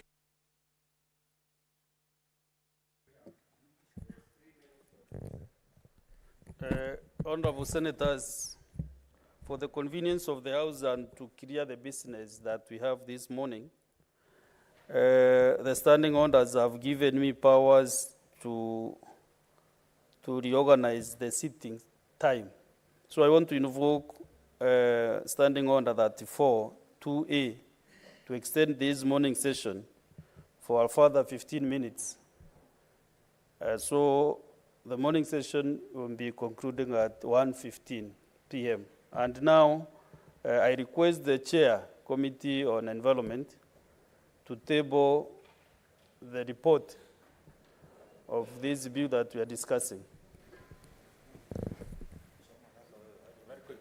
Thank you very much, Mr. Speaker. Sir, I beg to lay the following paper on the table of the Senate today, 31st August 2023.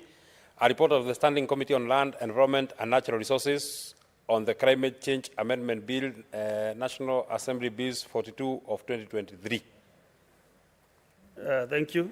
Honorable Senators, I will request the mover to reply, but he has some obligation to give a few senators who are on the screen here, maybe 1-2 minutes. Thank you, Mr. Speaker. Before I reply, Mr. Speaker, I know there are 5 colleagues who are still on the queue, so I'd wish to request if they could each take just a minute, then we'll still be perfect within the time. So, Senator, from the list I saw Senator Cherargei, Senator Kamau, Joseph, Senator Joe Nyutu, Senator Karen Nyamu, and Senator Hezena. If you could exercise your discretion, Speaker, a minute and a half each maximum. And if you get 1 minute for Senator Mandako also, maybe it will be prudent. Oh, I didn't see from the list. Okay, No, then. no, yes, now on the screen. Okay. Okay. Then we Thank you. conclude it that way. Thank you. So that Thank we you, begin Majority voting Leader. at 1:05. In Senator that order. Chalagay, 1 minute, 15 seconds. No, but you are not on the screen. Mr. Speaker, you have not. Sorry. Mr. Speaker, I rise to support this amendment. I think the issue of climate change continues to be a big challenge, and I want to thank the President for being the champion. And the second champion in this republic is former Prime Minister and all of us. Mr. Speaker, sir, I think finally in future, the laws that come from National Assembly under Article 96, we must ensure that there is place and time for devolution, because I've seen counties have just been mentioned in passing. If we want to improve on the on-source revenue through carbon credits, Mr. Speaker, in future we must amend so that counties can benefit from on-source revenue. Finally, Mr. Speaker, I know many young people participate in tree planting and growing. We need also to create space for them so that young people can benefit going into the future. With those very many remarks, Mr. Senator Kamau Joseph. Asante sana Mheshimiwa Spika kwa kunipatia fursa. Mheshimiwa Spika, wacha nichukue pia nafasi niweze kusupport mswada huu, mswada ambao ni mabadiliko ya tabia nchi. Mheshimiwa Spika, nataka niseme ya kwamba naunga mkono mswada huu, nikisupport pia vile ambavyo President wetu William Ruto ameweza kuwa katika mstari wa kwanza kuona kwamba amesaidia upande wa kuhamasisha mambo ya mazingira. Mheshimiwa Spika, nimetoka katika kaunti ya Lamu, kaunti ambayo Mheshimiwa Spika ina occupy 44% ya forest ya katika Jamhuri yetu ya Kenya, Mheshimiwa Spika, na ningependa niseme ya kwamba ni muhimu sana counties ziweze kujumuishwa katika mambo ya carbon credit ili waweze kujivunia na kukaa maisha mazuri kama county ambazo ziko na forest kubwa. Mheshimiwa Spika, mimi niko na watu ambao pia wameathirika sana katika kaunti yangu ya Lamu, ikizingatiwa kwamba Boni Forest ni county ni sehemu ni forest ambayo imekuwa na Senator Joe Nyutu. Thank you, Mr. Speaker. Just say one key important point. Thank you very much. I just wanted to support this particular amendment bill, Mr. Speaker. And I want to say that this is something very important. And I know that this campaign will succeed. Mr. Speaker, if the campaign against smoking has succeeded the way it has, then this campaign against climatic degradation will succeed. Mr. Speaker, because we don't have much time, I just want to say that I'm very happy about carbon credits, because those that make energy-saving vehicles in our counties, Mr. Speaker, will now be motivated. Mr. Speaker, we must look at our rivers again. We must stop cultivating just next to the river in order for us to maintain our climate. Mr. Speaker, because of the pressure of time, let me know. Senator Karen Njeri Nyamu.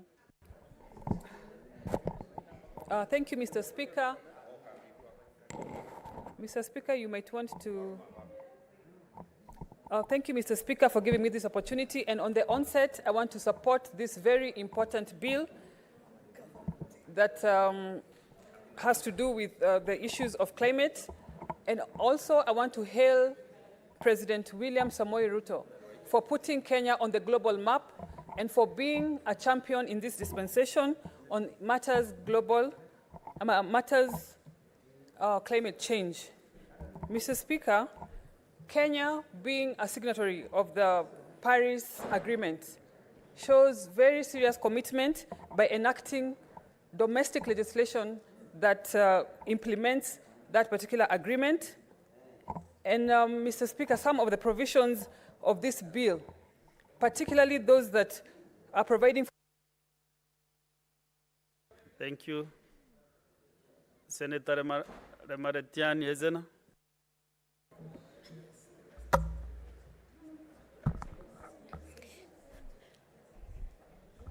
Thank you, Mr. Speaker, and I rise to support this bill, and because I think being from Samburu, where we are greatly affected by the encroachment of huge multinational corporations like Senator Fatuma Dulo had mentioned, the Northern Rangeland Trust, we have seen an encroachment into the indigenous people's land, and there is need for a framework to regulate the sale and the trading of carbon, because, Mr. Speaker, while we look at the benefits of this framework, we must not have a tunnel vision, because at the same time, the sale of carbon credit is affecting the communities who are being chased through conflict and through displacement and encroachment of this concept. Very well, Senator Mandago Jackson. Thank you very much, Honorable Speaker. Honorable Speaker, I first stand to support the amendment of this bill on climate change and the issues of carbon credit. But Mr. Speaker, I just want to say one thing, that the carbon credit trading is a new platform that will be a revenue earner for this country. And Mr. Speaker, we all know that we have two levels of government. We must ensure that counties where forests grow will also benefit from the carbon trading. Number two, Mr. Speaker, I would wish that the drafters of the law and also during regulation development, Mr. Speaker, that those who are already trading on carbon credit in this country, and Mr. Speaker, it is surprising that Kenya is almost number 2 in Africa in terms of carbon credit trading, while we don't have a regulatory framework. Therefore, those who are already trading on carbon credit, Mr. Speaker, they should be made to make declarations of what they have been trading on. Okay. Thank you. Senator Koiti Andrew. At long last, first of all, I think what is being discussed is important, but the manner in which it's being discussed is not proper. For the main reason that if we enact a law that we don't follow the procedure laid in the Constitution, and we're enacting this very important law, what outcome do we expect? And I think that if something is worth doing, it's worth doing well, and the end does not justify the means. We have been told that we have got a conference, therefore we must rush this bill, we must do whatever. The end does not justify the means. And I would like to plead that we step back and do this bill properly, and especially on public participation. We give the people of Kenya the chance to contribute. They cannot be given 8 hours to do public participation on an issue that is as important as this. I would also like to see the role of the Senate. That is the end of the list that I was given by the majority leader. So, majority leader. Thank you, Speaker. I want to conclude by appreciating all colleagues that have taken time to comment on this very important matter, and those that we have equally lent various criticisms, areas of improvement. I hope our colleagues will take time, those that sit in the committee, to further enhance it, to make better. Of course, the most prominent has been the place and standing of our counties. Despite the assured percentage, I think it needs to be more definitive. Like I listened to a few of our colleagues raise and say, I wish the role and the place of our county governments was more properly defined in the bill. Of course, we have an opportunity to always enrich the work that we do. Nothing stops us, even as soon as tomorrow, once the bill has been assented to, Mr. Speaker, if we conclude on it as expected to as the Houses of Parliament, to begin in securing that particular place that many of us are saying that we need to see our counties, especially the mother counties that are, these resources are domiciled in, benefit more. And I think that's a place we can take a lead. What I know from experience, Mr. Speaker, just as a last comment, is that when any bill comes from the Assembly, it's very difficult to have a prominent role for our county, for our counties. The only place I see counties given prominence is when bills commence in the Senate. And therefore, the challenge is on us, if we want to enrich this conversation the way many of you are saying, is to immediately soon after, once we have set the, I think the overarching theme that we are being asked is to set the regulatory framework so that people stop taking advantage of our people. But once that is set, the second level of the fight is how do we now ensure that our county specifically that host these resources get to benefit. And that's a conversation that I want to urge our colleague senators to begin that particular conversation and enhance it. At that particular point, we'll have an opportunity to dictate the conversation, because at that time, the bill will have begun here in the Senate. With those very many remarks, Mr. Speaker, I beg to reply. Thank you. Thank you, Majority Leader. Still have 10.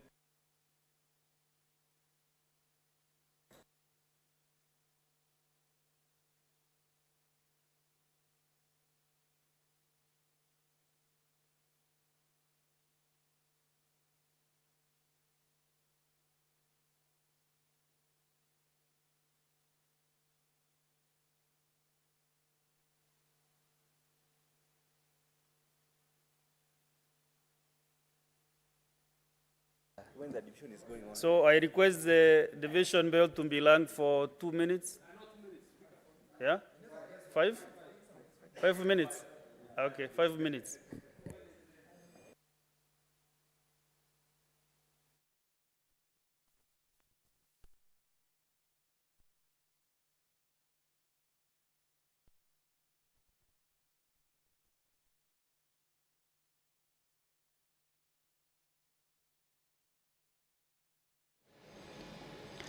Well, the Deputy Speaker of the Senate, Honorable Catherine Murungi, has directed that a 5-minute division bell be rung. The senators have just concluded the debate on the Climate Change Amendment Bill 2023, originating from the National Assembly. So basically now is that the members will be going into a voting session. This is pursuant to the House Standing Order 87 on the division, where they will be voting for the bill to be read for the second time. And of course, this will be giving room for the bill to proceed to the next stage. That is a consideration, or having it been considered at the Committee of the Whole House stage. This should be coming in the afternoon sitting. Remember, this is a special sitting that was appointed to take place this day for the morning sitting and also the afternoon sitting. So there was a debate on this bill, each member getting enough time, or rather allocated 3 minutes to give their views on this bill that seeks to bring regulation to the carbon markets in the country. This is ahead of the African Climate Summit that will be happening in the country at the capital city. This is Nairobi from the 4th of September. That will see heads of state and heads of government institutions or agencies coming or flocking into the country to participate in that particular summit. So issues that have been raised by the members of the Senate is that this bill, each one of them standing and supporting the contents of the bill, majorly because the efforts of the communities who have been active in participating in trying to reduce the carbon dioxide in the air by planting of trees and other greening activities, that at this time they will be able to gain enough from the carbon markets that the country that will be now regularized in a way that the communities, the country, as well as individuals and private sectors that have been largely participating in trying to reduce the carbon emissions within the country have been doing. So this is a division bell where senators will, in a few minutes, get into voting on the bill to be read for the second time. But as we have seen, most of the senators have been in support of this bill. So we are looking forward to having the vote be positive, that the bill proceed to the next stage. So 5 minutes, once the 5 minutes are over, the senators will be in the chambers. The doors will be closed. As you can see at the back, the doors will be closed. That is the majority leader trying to see whether the House has enough numbers. We need at least 15 members in the House to enable the division process to be able to take place. And once the number is achieved, the bell is still on. Once the number is achieved, then the doors will be closed and the members will be using their cards. This is electronic voting, and it will reflect on the screen to show how many members are present and how many have voted. But the division is basically on that the bill be read for the second time and give it room or enable it to pave into the next stage, that is the committee of the whole in the afternoon. Therefore, third reading, and then later the process continues. So that is the division bill. Members who participated in this bill also raised concern over the involvement of county governments in this whole process, with majority of them saying that most of the activities in terms of tree planting and the greening activities have been on at the counties, and thereby the counties should be fully involved. Allow me to hand you over to this division stage. The division bell is now off.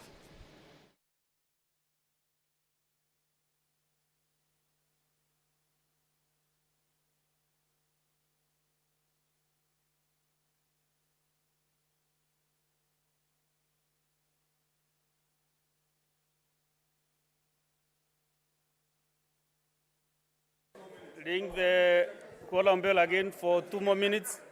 2 more minutes, clerk.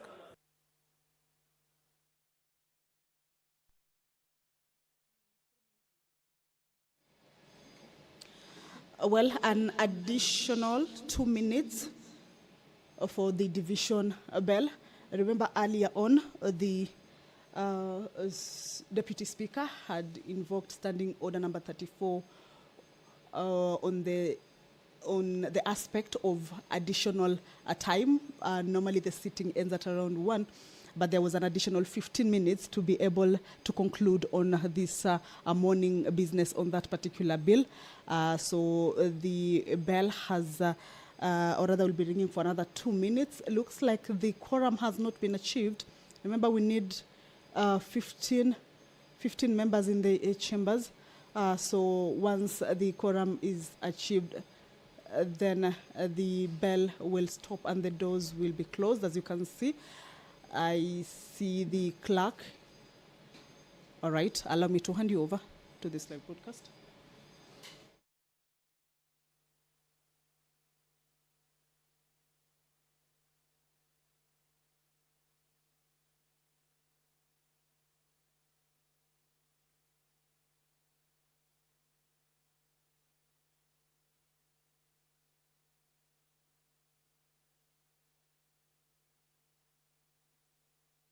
Members, if you are ready, let's vote. Let us now vote. I hope you logged out and then in so that the system can really capture you nicely. If you are done, then let's proceed and vote. Huh?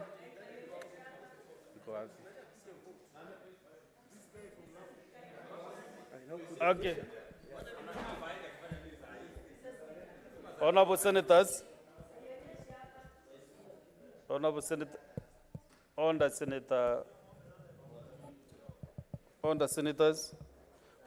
Senators, I put the question that the Climate Change Amendment Bill, National Assembly Bills number 42 of 2023, be now read a second time. to honorable senators.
Honourable senators, have your seats. Senator Ende Okech.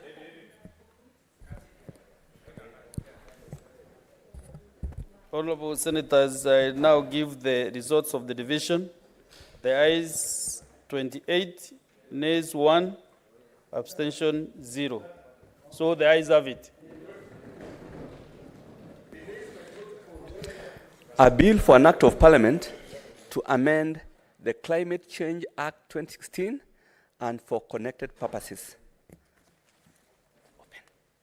Yeah, okay, you can now open the door.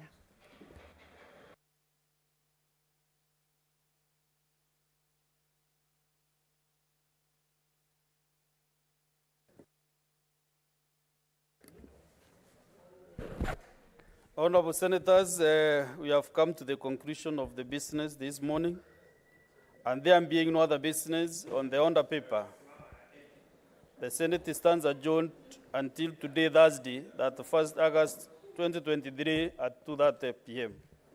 Thank you.